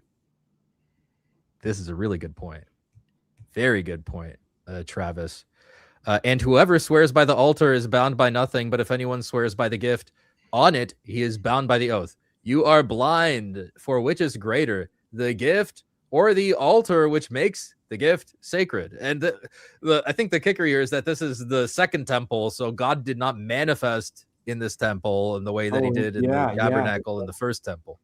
So it's like saying that because these things that were not sacred are put in a sacred space, they become sacred. That's very, or at least like this sacred place like makes other things that are in it sacred. That's very interesting. Yeah, thank you for pointing that out, Travis. That's a really good point. Thanks for the $10. Since you're a hypocrite, $5. To this day, watching Father Stephen dismantle that bizcap, thinking he was a Latinizer was peak. How these type of people speak to clergy is awful. That should be all you need to know, really, how they speak to clergy. Yeah, that clip is wonderful. Ananda should be quaking in his boots when he sees something like that. Hypostatic Beard says, hey, Alex, Father Deacon, God bless. Do you think Bryce J is a supporter or a Latinizer or not? There's a lot of them in his Discord spewing a lot. they could be in his Discord. That doesn't make him a Latinizer. But as I said earlier in the stream, and I think I said in other streams, I'm going to defer to Jay's judgment on Bryce. Okay, Jay is older than me. He's been doing this longer than me. He's been Orthodox longer than I am. He understands philosophy better than I do. He understands apologetics better than I do. If he's on good terms with Jay, I think that's fine. So, Father Deacon, you have anything to say? Yeah, I would defer to Jay. I don't, forgive me. I don't know enough about Bryce J. So I haven't seen anything, but part is I don't know. I don't know his work. So, but I do trust Jay. I've never seen Jay say anything philosophically or theologically incorrect. Jake Brancatella in the chat. What's up, Jake? Good to have you here. FDA, question for you. Is believing that everything experienced by the five senses is necessarily created a material heresy? If so, why? Why not call out this Latinizing heresy being spread by Bryce and Nick and co? Because we don't air out all of our dirty laundry out in public. I think this one was necessary because I tried to bait out these online anons because they have a way of hiding, right? But as far as I understand it, and Father Deacon, you can correct me on this. I don't have a philosophical background. You are a doctor in this field. But even in Isaiah 60, it says that God's light is everlasting. So on Mount Tabor, when they see the light of God, that the light, even what they are perceiving, I think you have to say, even per the Palamite synods, that is uncreated, because it just says so in the Bible, and the Palamite synods affirm this. Yeah, Jake, I think you're onto something. Again, I haven't looked over what Bryce and Nick, so I'm not going to comment on something I just don't know really what their argument is. But this came up in a debate with Christopher Tomaszewski and Dr. Trent Horn. Doherty? Yeah, excuse me. Yeah. One of the I don't think Trent has a doctoral level. The council, he's got a few masters, but the council of Dr. Trent Doherty. They couldn't. They're Thomists, right? So they're actually committed to. You can only sense created things, and so when they just couldn't understand what I was saying. I mean, it blew their mind when I was like, "No, you can." What do we say? Oh, come taste and see. Yeah. Right. We taste the Lord, right? And his divine energies. They don't have an energies doctrine. So God's divine energies are in created things while being able to be separated, right? Such that we're not worshiping the created, but the creator. So of course, we Orthodox would say you can sense the uncreated. It might be together with created sensible things, like I said, and that's why the theology of the icon's so important too. That a prototype can be in the icon without actually being the wood and paint. There's this distinction, such that the worship offered to the picture, the icon, is not to the wood or paint, but the one whose image is represented in there. So. I think you're onto something. I just don't know exactly what their argument is, so I'm kind of hesitant to.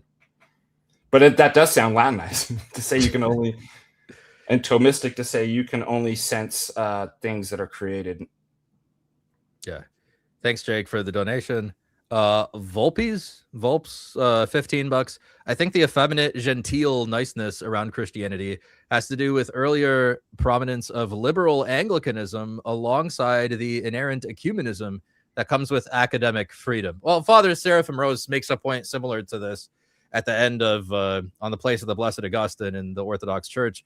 He says, like, look, the excesses of the patristic revival, as well as the scholastic period, or when Orthodox priests went to the West to be trained, they're all Latin, they're all Western, like they're all kind of Latinizing, like they're all kind of in the same boat. If you go excessively academic, or if you retain the scholastic language, they're both Western.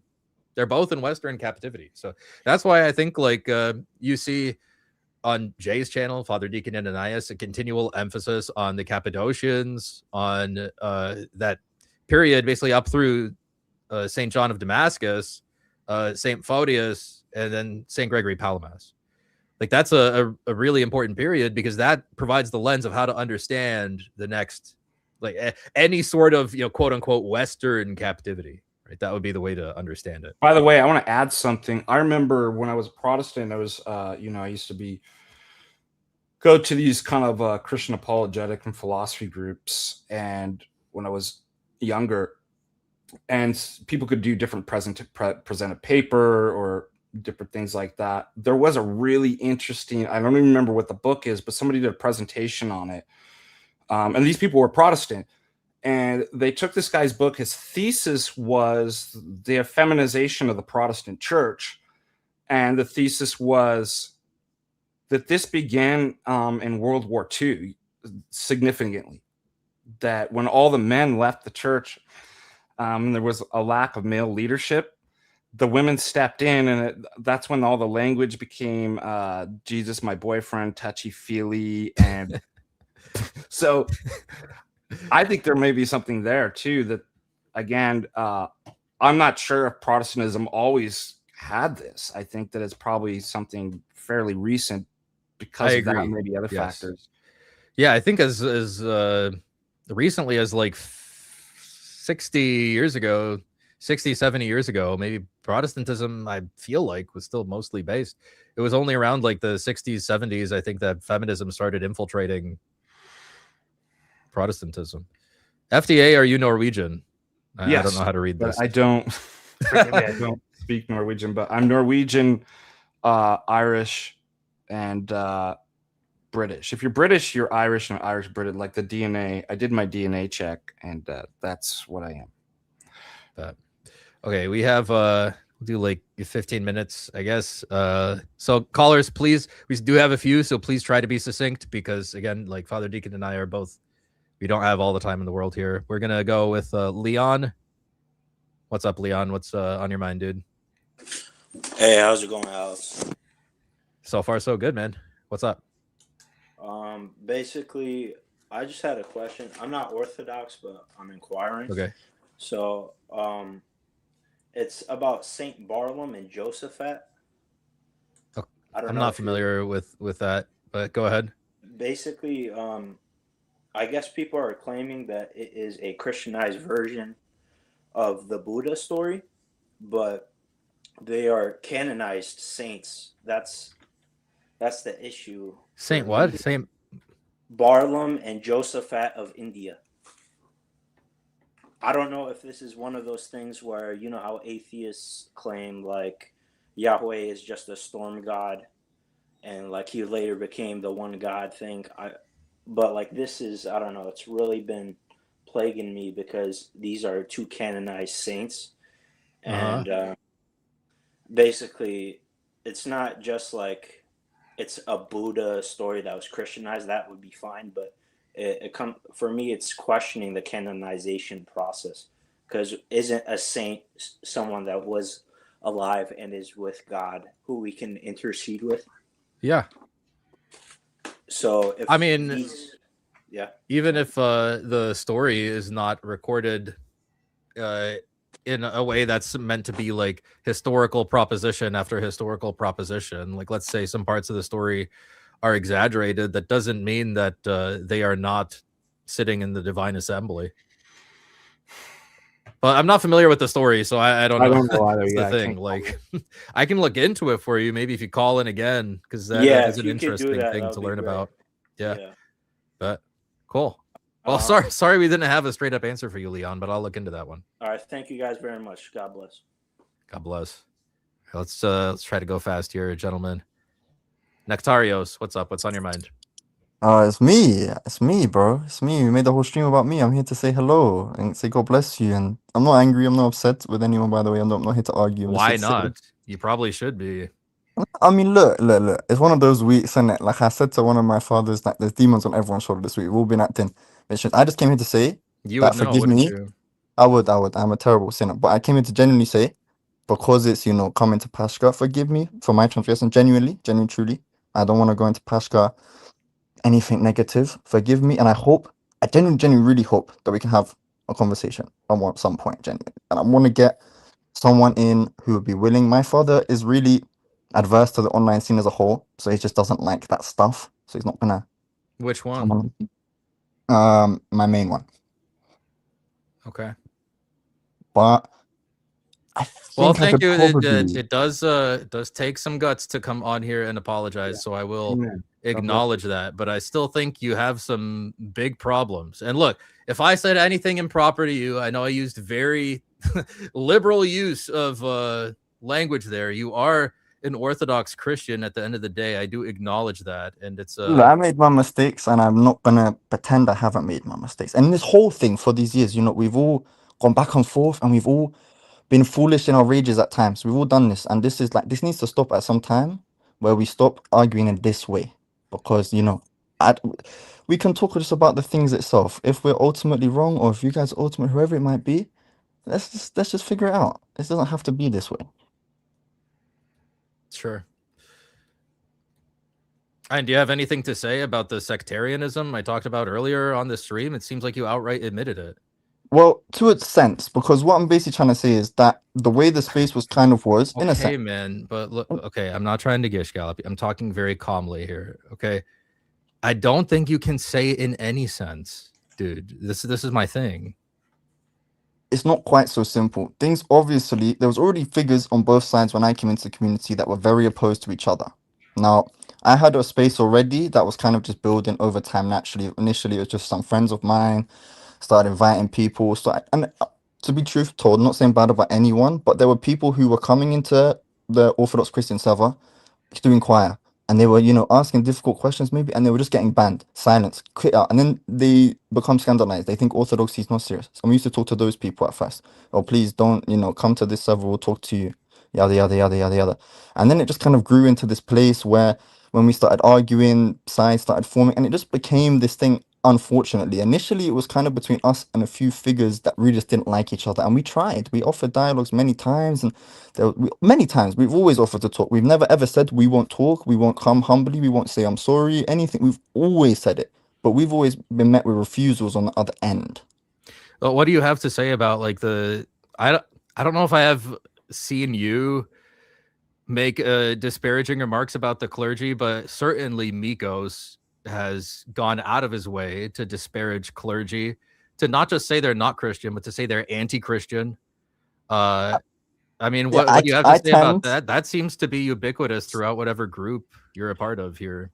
I mean, look, if we're being very real, there are people on both sides of these camps that fling mud at clergy as they like. I've seen people because so if we say that Patriarch, His All Holiness Patriarch Bartholomew has ecumenist tendencies, or is ecumenizing, or Elpidophoros, if he has ecumenizing tendencies, you think that's equal to essentially saying Father Stephen is Antichrist? No, but that's not what I'm trying to say. What I'm trying to say, I mean, I've seen they're not in the same order of magnitude, is my point. Look, but go ahead. I agree with you. What I'm saying is that I've seen things. Thank you. That's important. No, he agrees with me, guys. I agree with you. I'm not here to, I'm probably a very honest man, and that's why I'm not trying to come and talk nonsense. Yes, my community, my people, my brothers, they've all made mistakes. We've all done sometimes, but I have seen on the other end, people say, "Oh, Patriarch so and so is a snake. He's this. He's not a Christian." I've seen all that stuff. It happens, and it should stop on all sides. Now, me personally, do I have private opinions about various people? Yes, but do I state them? No, because it's not for me to go to the people on Twitter and say, "I think so and so is this," because that's me as a private man. I can think something. I could think something about Peter Forrest. I could think something about so and so bishop, whoever it might be. It's my private opinion, and so it should stay, generally speaking. Yeah. Father Deacon. I don't know what to say. I'm only accountable for my server, the Orthodox Christian Discord server. I just don't believe it. Like, again, I could be wrong, but I've never seen where people I was just asking questions and I got banned. Unless you're referring to another server, I've seen people say that, and then I have all the logs and I look and I'm like, I can see what they were doing and they were acting up. So maybe and again, you want to point people in the direction of clergy, right? Oh, and I do try. That's why with the Orthodox Discord Christian server, it's, you know, it's owned and operated by me and David, who's not clergy, but I am, and stacked with clergy so they can monitor and stuff. I think that's always a good, that's exactly what I did with patristic. And I even put that stuff to the clergy who are above me, to prevent this kind of stuff. Exactly. Like, so, you know, I can kind of agree with you there, because the way things kind of happened is like Black and just blew into this thing that like no one predicted it to be, and then we kind of moved over to the SIG server that had clergy. Now Black and doesn't exist anymore. Black and is now remade into a much smaller circle of people because that reason, because we have now Jerome's SIG server where he has clerics, he has people, we have this. That's been something we've been moving into, because of course initially it was just meant to be a hangout space for Orthodox people, and then it just turned into this thing and we were beefing and things got crazy. So we did, you know, take that into account, and we do, you know, try our very best with all these things. And we do mean genuinely that when I say there generally were people who were put out, whether you've seen them, whether you haven't, there were generally people who I do believe would not have stayed in the church if not for this other community that they could go in the online space and be around. And I think it has benefited the people. And I do in real life, there are many people from my server. The first place, if they live anywhere near me, I invite them to my parish with my father. They know who I am, they know who my priest is. It's not something where I'm like hiding or something. Many, over 10 people from online spaces come to my church regularly. Hypostatic Beard says, didn't Ananda make a TikTok calling FTA a heretic? Did you do that, Ananda? No, there's no TikTok on me calling FTA a heretic. He denies it, Hypostatic Beard. So unless you have evidence, I can't push him I on give this. you the benefit of the doubt that you wouldn't say that. And I've never had any, we've never had any, you know, disrespectful interactions. And I'm not your spiritual father either, so I can't really. Nikolai says this is just excuses. I mean, let me make my position clear here. I don't take back anything that I said earlier in the stream. I think we can turn down the rhetoric in public. Of course, it is Pascha. We don't need to do that. I stand by everything I said in the stream. That doesn't mean that we need to, you know, go calling each other vile sons of the devil in public. Well, if you notice, I've actually tried to avoid in any way insulting anyone or doing anything of that sort. I have noticed, yes. You are not the prime perpetrator of... Although I want to say publicly that my long past, I have been a man who has said things out of turn, out of pocket. I am not someone who's trying to promote myself as above this. In the past, I have not been. I have just been trying to be very good for the sake of what I think is possibly the greatest conversation in Orthodox theology today. Everyone, eyes are on us. The people, Catholics, Protestants, they are looking at us. This is a great time for us to put forward our best foot in all manners, and that we can talk in a good way. Second Actuality asks, sorry, just because I want to be respectful of Father Deacon's time. There are some questions here that are specific for Father Deacon, but real quick, Second Actuality asks what clergy were on this Discord that you're talking about. From SIG's Discord, I believe we had Father Chris. I remember that. Maybe I don't. I know he's around Father Stephen the Young sort of circle, or at least he knew him. He was admirer for something like this when I spoke with him last. But I haven't been in those servers for a little while. I'm kind of just doing my own small little thing. I'm not trying to be involved with anyone else's joke, just because, you know, I'm me. I have stuff attached to my name. I don't want to hurt Jerome, who's actually been much better than me and always has been the one who has told me to chill out. So to say that about Sig is much better than me in all ways. Any other clergy other than Father Chris? Maybe Chris Johnson? I believe there is, but I couldn't recall off my brain. So unknown clergy of unspecified jurisdictions with unknown names. Just convert Jake, the dude GPT says. Jake Brancatella, dude, we would love to have you on our side, dude. Convert. Do you know Father Chris and Rocor? He is on Twitter and such. He is around. Yes. Maybe he has an impeccable reputation. Yeah, him. He's in SIG's Discord server. Very good. Catherine, I'm sorry, and Catherine doesn't trust you. That's okay. Like, look. Refuted. I don't listen. No, but this is the thing. I don't deserve anyone's trust. I have to earn it. I have to show you that I'm not coming to be a bad guy. So I come here to try and show, hey, I'm not trying to be a bad guy. I really do. Okay, but you're also not saying you won't deny that you're part of a sect, that you're a sectarian. Earlier you said that it's more complicated than that, and you had a qualified thing where you said like I forgot the wording exactly. You guys can go back and read it, but you did not outright say that you're not part of a sect. And when you were called out for that on Twitter, all you did was add more details to why you are in a sect. No. Okay, the Latinizer is something. Is a yes, joke. Yes, you did. Yeah, but that thing is a joke. Like, okay, I get how that reads. Come on, dude. No, well, I mean it so genuinely. Like, if you were to be in our server, the first thing you your notice, defense is it was a prank, bro. No. The joke in itself is calling. No, we all call each other that sarcastically. We all greet each other. Yo, what's up, my sons? It's just like a inside joke sort of community thing. It's nothing untoward in any manner. Then why didn't you deny it when we said that you're a sectarian? You did not. All you said was that I didn't start it. I got blocked. So what? So how can I respond to you if you block me? There were many back and forths before that. Yeah, but back this and was the forth one with In the Filth. You had back and forth with a bunch of other guys with Baller. I did tell them in the thing that was purely a joke, and I even pointed out to them that it's kind of bad that in this discussion again we're always assuming like the worst thing here. I don't know why that has to be. I don't see how you could see or feel in any way that in that kind of charged discussion it's appropriate to make a joke.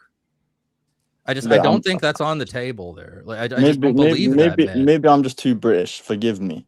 I don't know. That is like beyond the reasonable range of beliefs. I don't know. British people, we're always a bit sarcastic, even in serious situations. It's just how we do things in Britain. I don't know. It's how we are. But forgive me if that came across in any manner. Again, I want sincerely to ask for forgiveness if anything I have said has caused anyone upset or given a certain perception. Genuinely.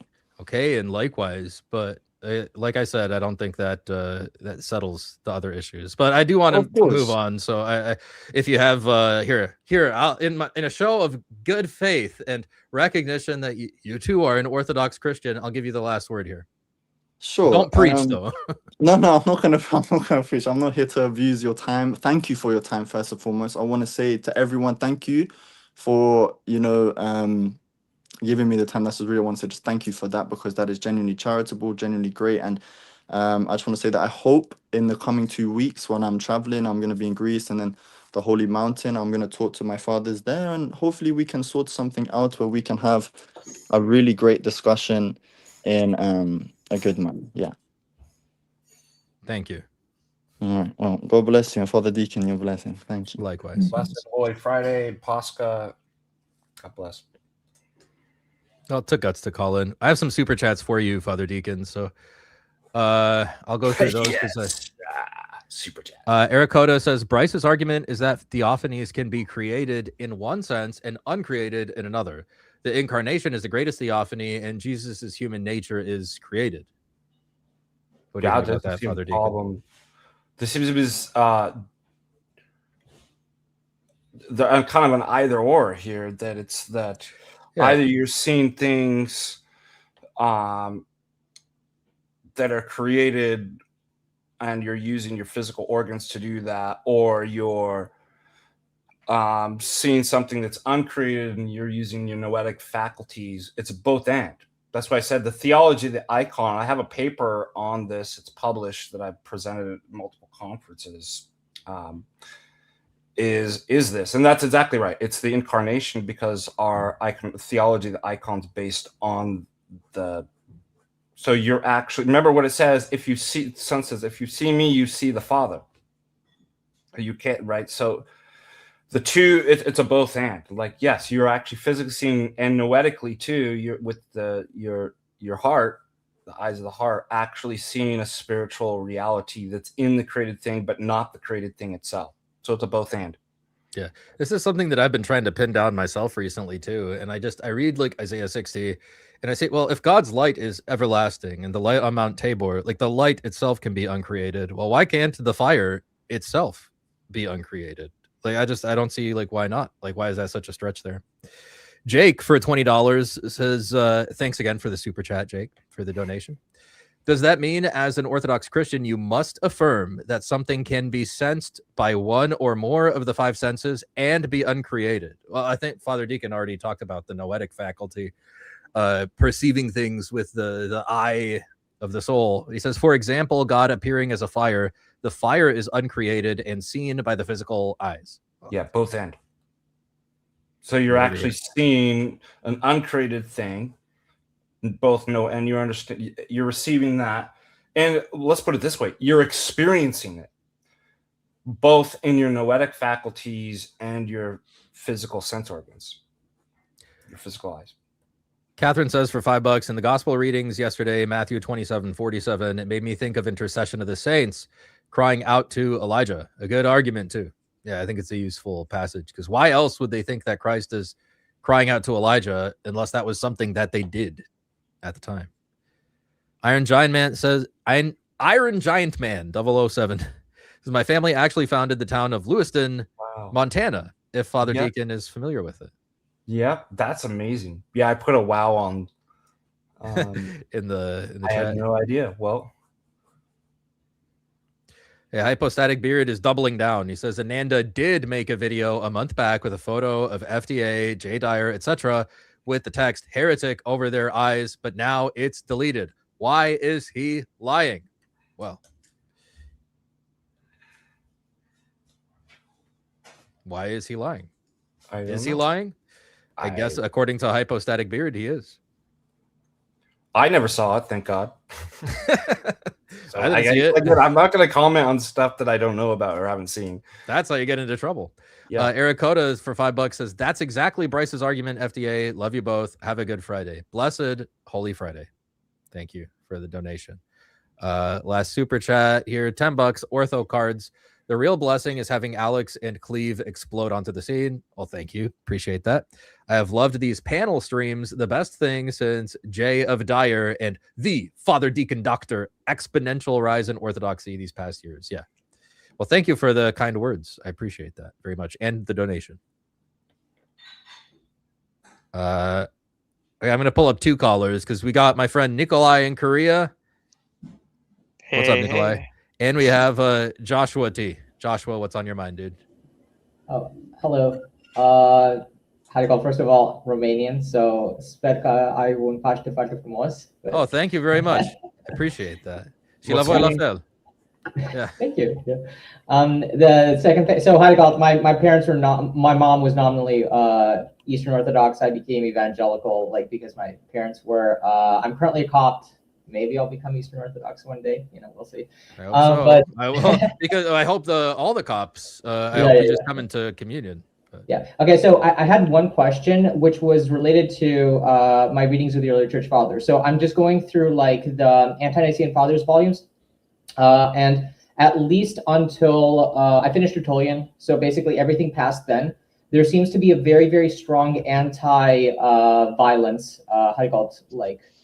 Position when it comes to them. Like you have statements, especially the most emphatic ones are in Tertullian, but it's in the stuff that's basically considered Orthodox, like on the laurels and stuff like that, in which he basically says Christians are simply not allowed to be within the military. And then you'll have quotations from like from. What about St. George? I know. That's what I was thinking about. Like, and I also know that even in our own liturgies, Constantine is basically like, you know, there's like he's praised during a lot of the litanies, you know. And Sfinte Stefan Chalmare. Stefan Chalmare. Yeah, I know. Right. Yeah, I know. Well, I think you see like as early as St. Basil, like in his canons, he talks about soldiers can be Christians. You see in Pope St. Leo the Great says soldiers can be Christians. And in St. Gregory, the Dialogist, like all three of them talk about you can be a soldier and a Christian, and that killing in war is not the same as like an intentional like criminal killing. But they still say that is something that injures your soul and that you need to confess. And a great book on that is Dr. Timothy Patisis, The Ethics of Beauty. But also Tertullian is not a church father.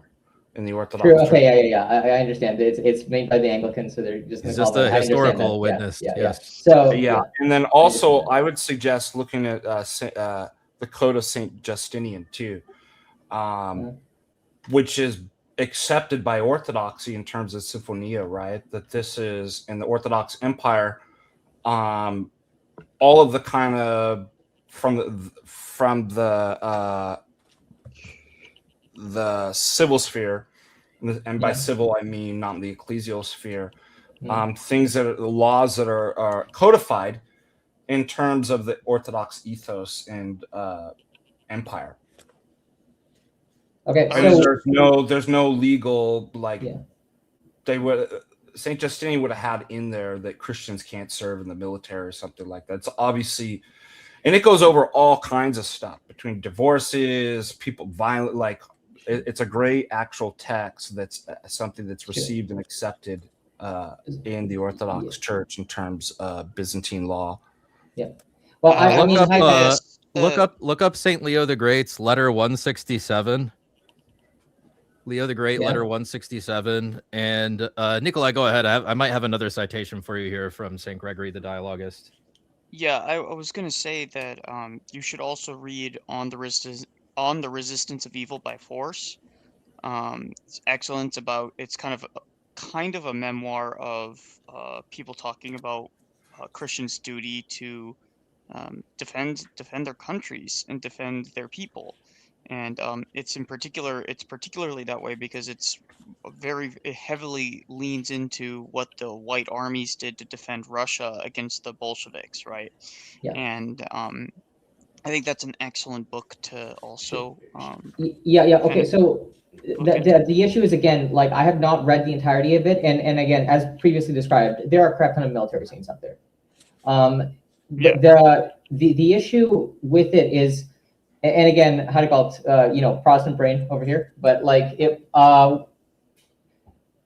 is fairly late. Like military saints only become prevalent around the 5th or 6th centuries. It's actually 6th or 7th centuries. I don't think that's St. true. George the Trophy Bearer is one of the earliest. The 40 Martyrs of Sebast, they were all soldiers, and St. Basil in the 300s has a homily on the 40 Martyrs of Sebast. Yeah, I was just literally going to mention the 40 Martyrs of Sebast. I'll check to make sure that I've read the account, because one of them was not formally received into the church. Is this the ones that died in the Alpine Pass? Is that the? They died in freezing water. Okay, yeah. At least from what I recall, because I think I read it, there isn't mention of them doing any fighting, though. That's the issue. So like I'm not going to. I know, like hopefully I'm not making a moving goalpost, because the same thing is with like the Thundering Legion as well. I just don't think it's that crazy to assume that soldiers fight. That's like, maybe they just became soldiers yesterday. Fine. Okay. And furthermore, if this was an actual issue, it'd be codified in ecclesial canon law too. Yeah. Well, so the only one that I could find that was is basically the apostolic tradition by who is it? Hippolytus. Yeah. And in it, I think it's like section 12 or something like that. He basically says, like, in regards to catechumens, he basically says, like, inquire if they're prostitutes, if they're pimps. If they are, don't let them in. He says if they're soldiers, they have to stop being a soldier. If they're magistrates, they have to stop being a magistrate. If a catechumen shows interest in joining the military, he shall not be allowed in, for he has denied Christ. That's his. Well, I'll give you the citation. I found that one from St. Gregory the Dialogist. So in his book of pastoral rule, and I have you can even have like the St. Vladimir's version here. I'm writing right now. So like, just let me know. So part 2, concerning the life of the pastor, section 7, he goes back to, he quotes St. Paul in the New Testament on his position. And this position is not, I don't think it's controversial either throughout the fathers. So that letter that I gave you from Pope Saint Leo the Great, you have like a mandatory military service back then that everybody had to serve for a few years. So his position is just that you can't go back after. If you're going to be involved in, like, you're going to be a soldier of Christ, you can't also be a soldier of the world. Now, today we have different circumstances. We have binding and loosing powers in the clergy to where they can tailor this to each individual's circumstance. Like, they have the authority and discretion to do that. But there is like a through line there to where we are like very hesitant, and we use a lot of discernment for each individual's situation. I don't think that we can find like a blanket rule for this kind of thing. Okay, so maybe to like synthesize all this for Father Deacon Ananias. So would it then maybe be okay to say something along the lines of ideally Christians should never engage in any violence, but that is something that is up to the like economia of the church? It seems dictated by the circumstances. Or, go ahead, Father Deacon. Yeah, I wouldn't say ideally, because we have plenty of. Again, there's a moral harm that takes place, but I do believe Saint Basil and others do say that oftentimes it's a duty. We have to experience moral harms because it's our duty. Now, if it's a duty in certain circumstances, it can't be ideal. The negation of that can't be ideal. So I would never say it's ideal that we don't. Okay. There's virtue in laying down your life, for example, in sacrificing, killing the enemy, right, to preserve your family or something like that. Like, I'd be like, that's actually ideal. Like, I would actually say that it's a husband's duty, and there's a sense of duty, I think, to protect one's nation as an extension of the family too. So I would never say it's ideal. Now, can it be wrong at times? Yeah, absolutely. Like, it can. But as far as a principle, I think the principle is just the opposite. You also have to remember that in the past, and this is just coming from my nerd history brain, in the past, what a lot of people did, and rightfully so, is that they're conflating the soldier with only wartime, right? But in the past, the Roman legions, for example, would police places that they conquered, right? So they would also act as security forces, police forces, riot control. So are we going to then also, by extension, condemn every single career that is spun off from that? So are police officers now no longer allowed to do what they do because they're protecting people, but at times it requires them to kill people, right? In the protection of the innocent. And I think that that principle extends out just as equally to soldiers when it comes to the nation. A police officer is guarding a neighborhood, a town, a city. The soldiers are guarding a nation, right? So I think I think the principle is pretty consistent, I think. And I think if obviously no one here is saying that, oh yeah, it's just totally fine to go willy-nilly killing people, it's not going to do any damage to your soul. I think this is why it's very clearly penance is often included. Now, clergy can't. That does happen. Clergy, yeah, but definitely. what about monastics? Can monastics? No, absolutely not.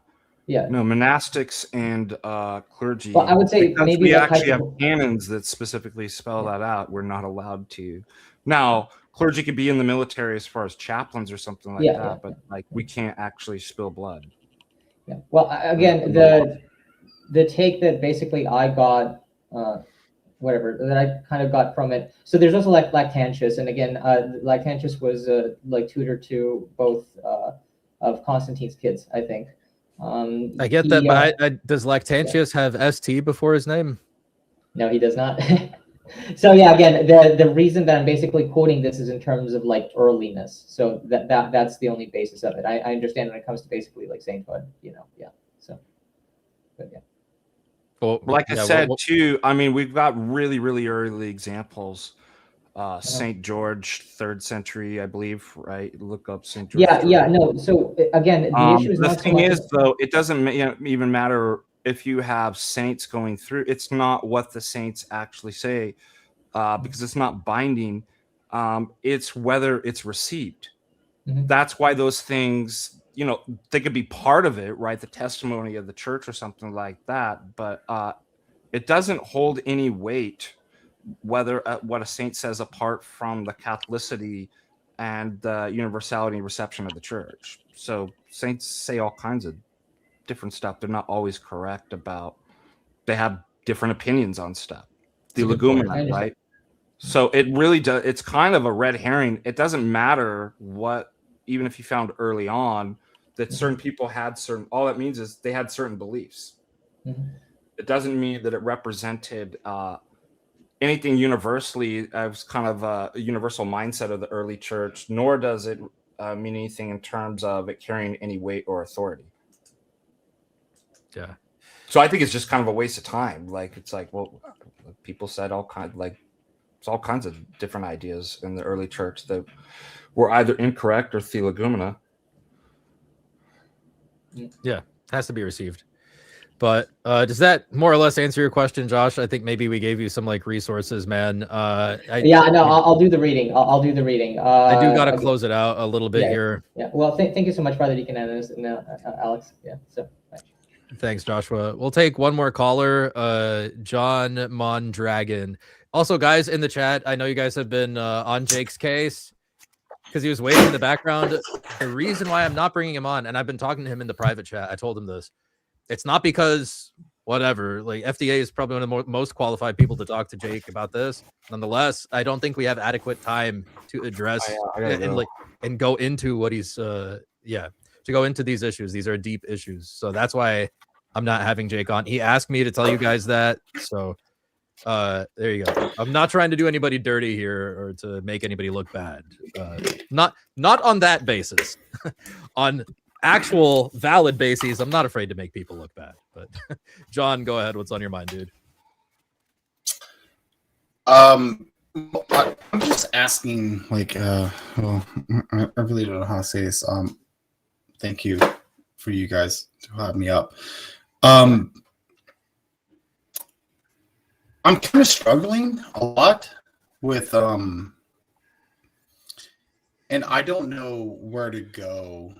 I mean, like, I started doing like the Orthodox thing for a while, and I was doing it, and I was being good. And this was like actually my first Lent that I did. And how how do I wrong, continue man? with this?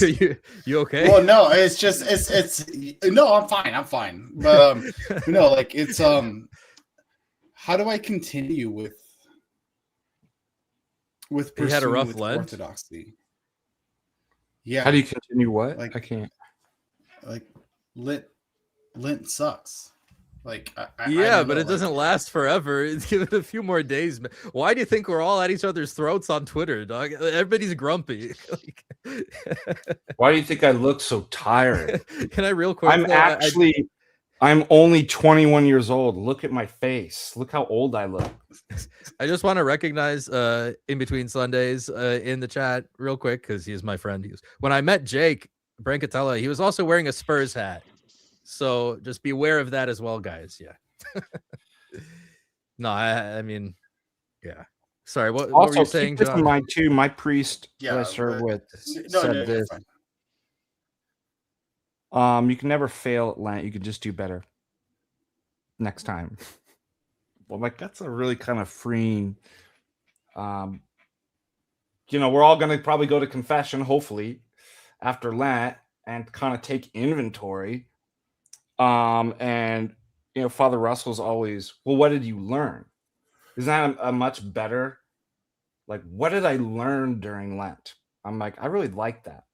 So it breaks the kind of legalism, like, oh, I've failed and I've got all these statutes and I'm such a terrible person and blah, blah, blah, to be and more of a pedagogical, which is exactly what fasting is about, to get better. It's not for condemnation to be like, I'm going to set myself up for failure. We go through the experience and we break. And then we look at that and we go, what can I learn? How could I get better about? And I think that's a really kind of helpful, encouraging way to look at Lent. Yeah, I think it's a good comment here from the real hello listener. He goes, hold on, buddy. You've experienced your first Lent. Wait until you experience your first Pascha, dude. That's true. Yeah. That's tomorrow evening, man. That's gonna be great for sure. We're all dying. That's the whole point. Unfortunately, I can't make it. I have to work. So I mean, fortunately, I can't. I have to work. At midnight. Get there, but it's like a 3-hour service. You can't go for even a little bit. It's a 3-hour drive to the closest place, to the closest Orthodox church. Yeah. Well, Val says John's a good dude. Good to see that he's coming to Orthodox. I mean, I would have to like.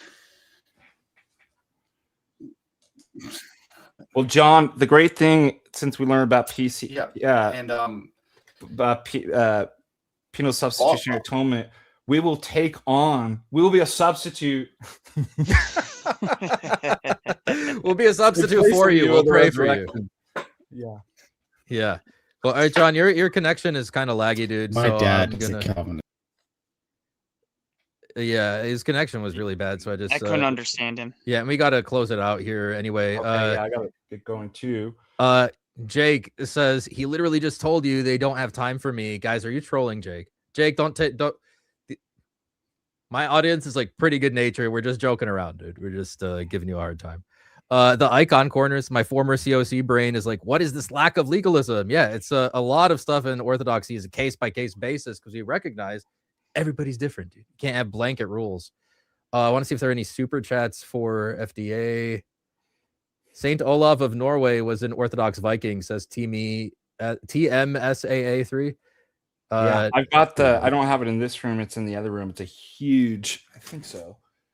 Huge icon of Saint Olaf.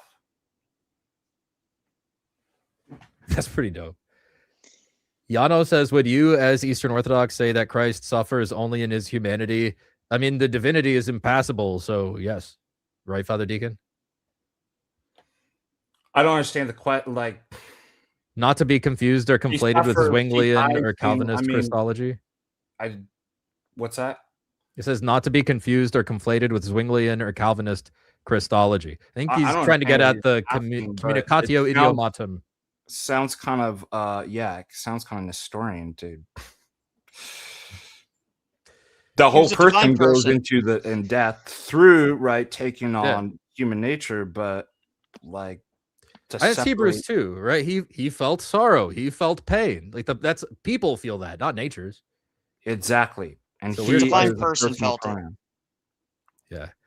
So there's the answer to your question, Yano. We are not Nestorians. Ortho Cards, thank you for the membership. Byzantine Nation, $5. I'm late, just got out of church. The Latinizer subversion is artificial. I know that. It's only a small group of online-only Anons, and their Latinizer father, Ananda, because he calls them his Latinizer sons, right? Like I said before, the only reason why I decided to address them at all in the first place, you proceed from the father. The only reason I decided to call them out in the first place is because bigger platforms like Redeem Zoomer and Eric Ibarra are starting to use their arguments, and that's annoying.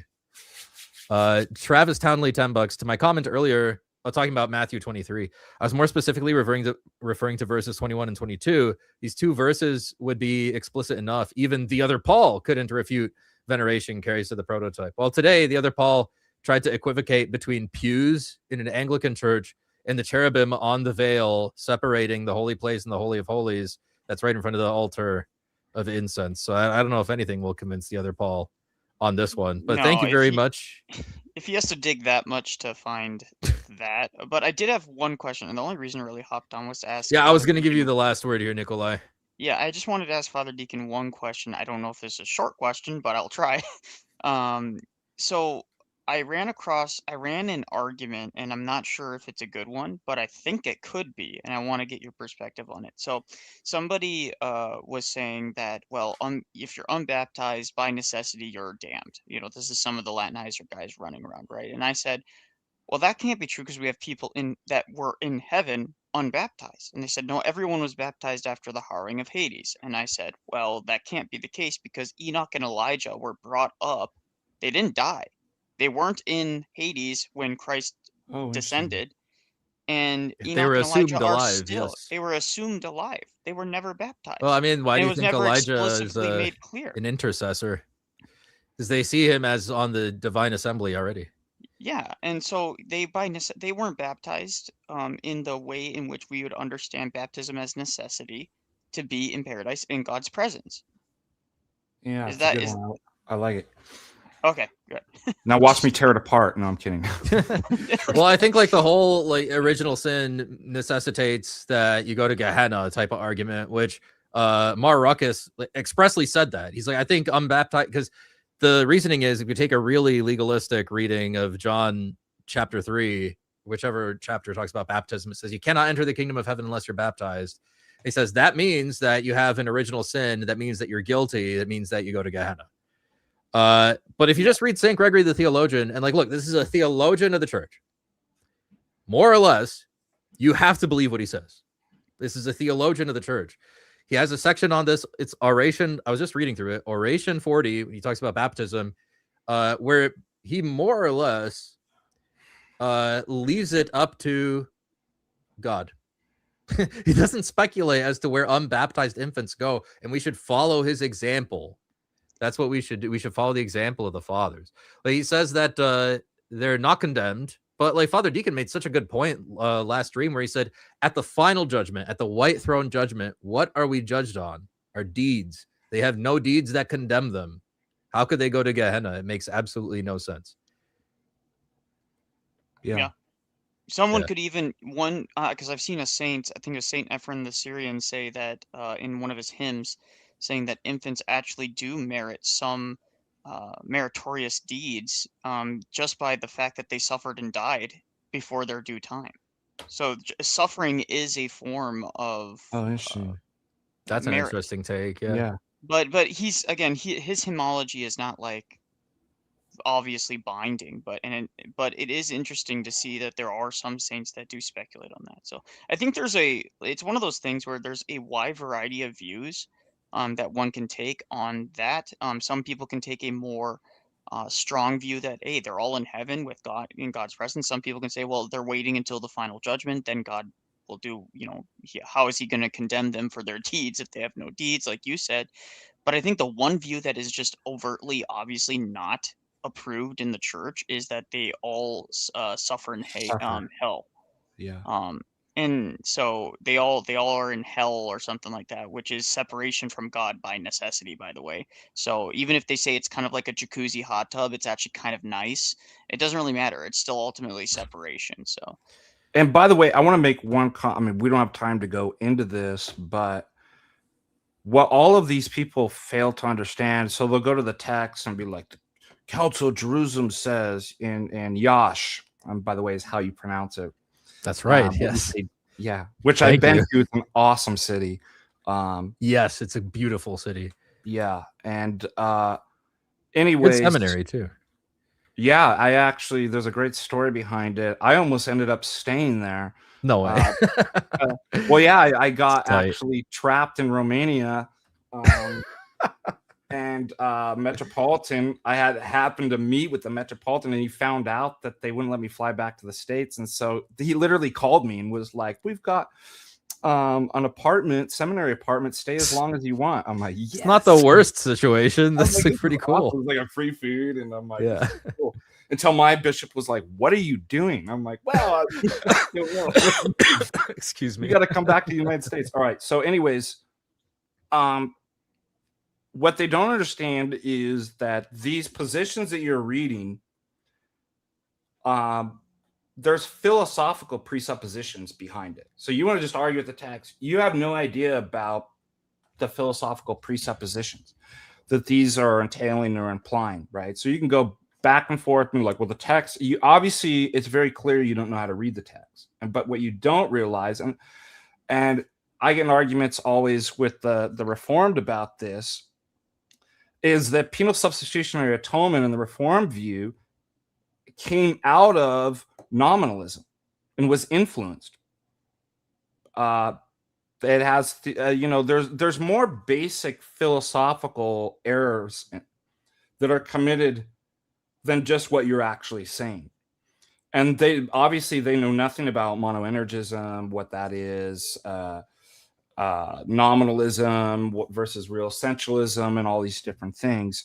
And so again, the reason why I love St. Augustine, but he had a philosophical error that led him consistently to actually talk about each individual inherits a personal guilt from Adam. So, I think in Nikolai's last stream, he talked about that, and he literally all Nikolai did, he just read through Perry Robinson's tweets explaining this in like pretty good detail, basically. Yeah, Perry knows the shreds. Yeah, Perry knows the philosophy. That's why he tears these people apart, is because none of these people are philosophically trained. So I'm sorry, you can't just go to the text and read this, because there's philosophical presuppositions behind, and you're not trained. You don't know what you're talking about. Yeah, at least to have the humility to ask and be like, it may be Perry and Father Deacon who have like advanced high level formal training in these things. Maybe they know a little more than I do about what this means. Well, and I just noticed that, and this is what I'll leave it off, and then I'm going to head off the studio. But yeah, same here. I just noticed how they are very obstinate. Even when they're corrected, they'll just say, well, that's just your opinion on the history, bro. Like, history is flexible in terms of interpretation to a degree, but it's not that flexible. Some things are not a matter of opinion. Yeah, some things are like strictly, this is what happened. This is the order of operations in which these things developed, and you can't just say, well, the idea of penal, the idea of substitution, and the idea of atonement existed. Therefore, I can just like arbitrarily combine them to make this monstrosity of a position try and make sense, when it doesn't. And it's been demonstrated, I think, quite like probably over a dozen times at this point. In detail. And it's what like, did we say last stream, Alex? They present these things, I call it the myth of pretended neutrality. The evidence speaks for the text, just speaks for itself, right? The perspicuity of the fathers, like the text means what it says and says what it means, and it means what I say and not what you say.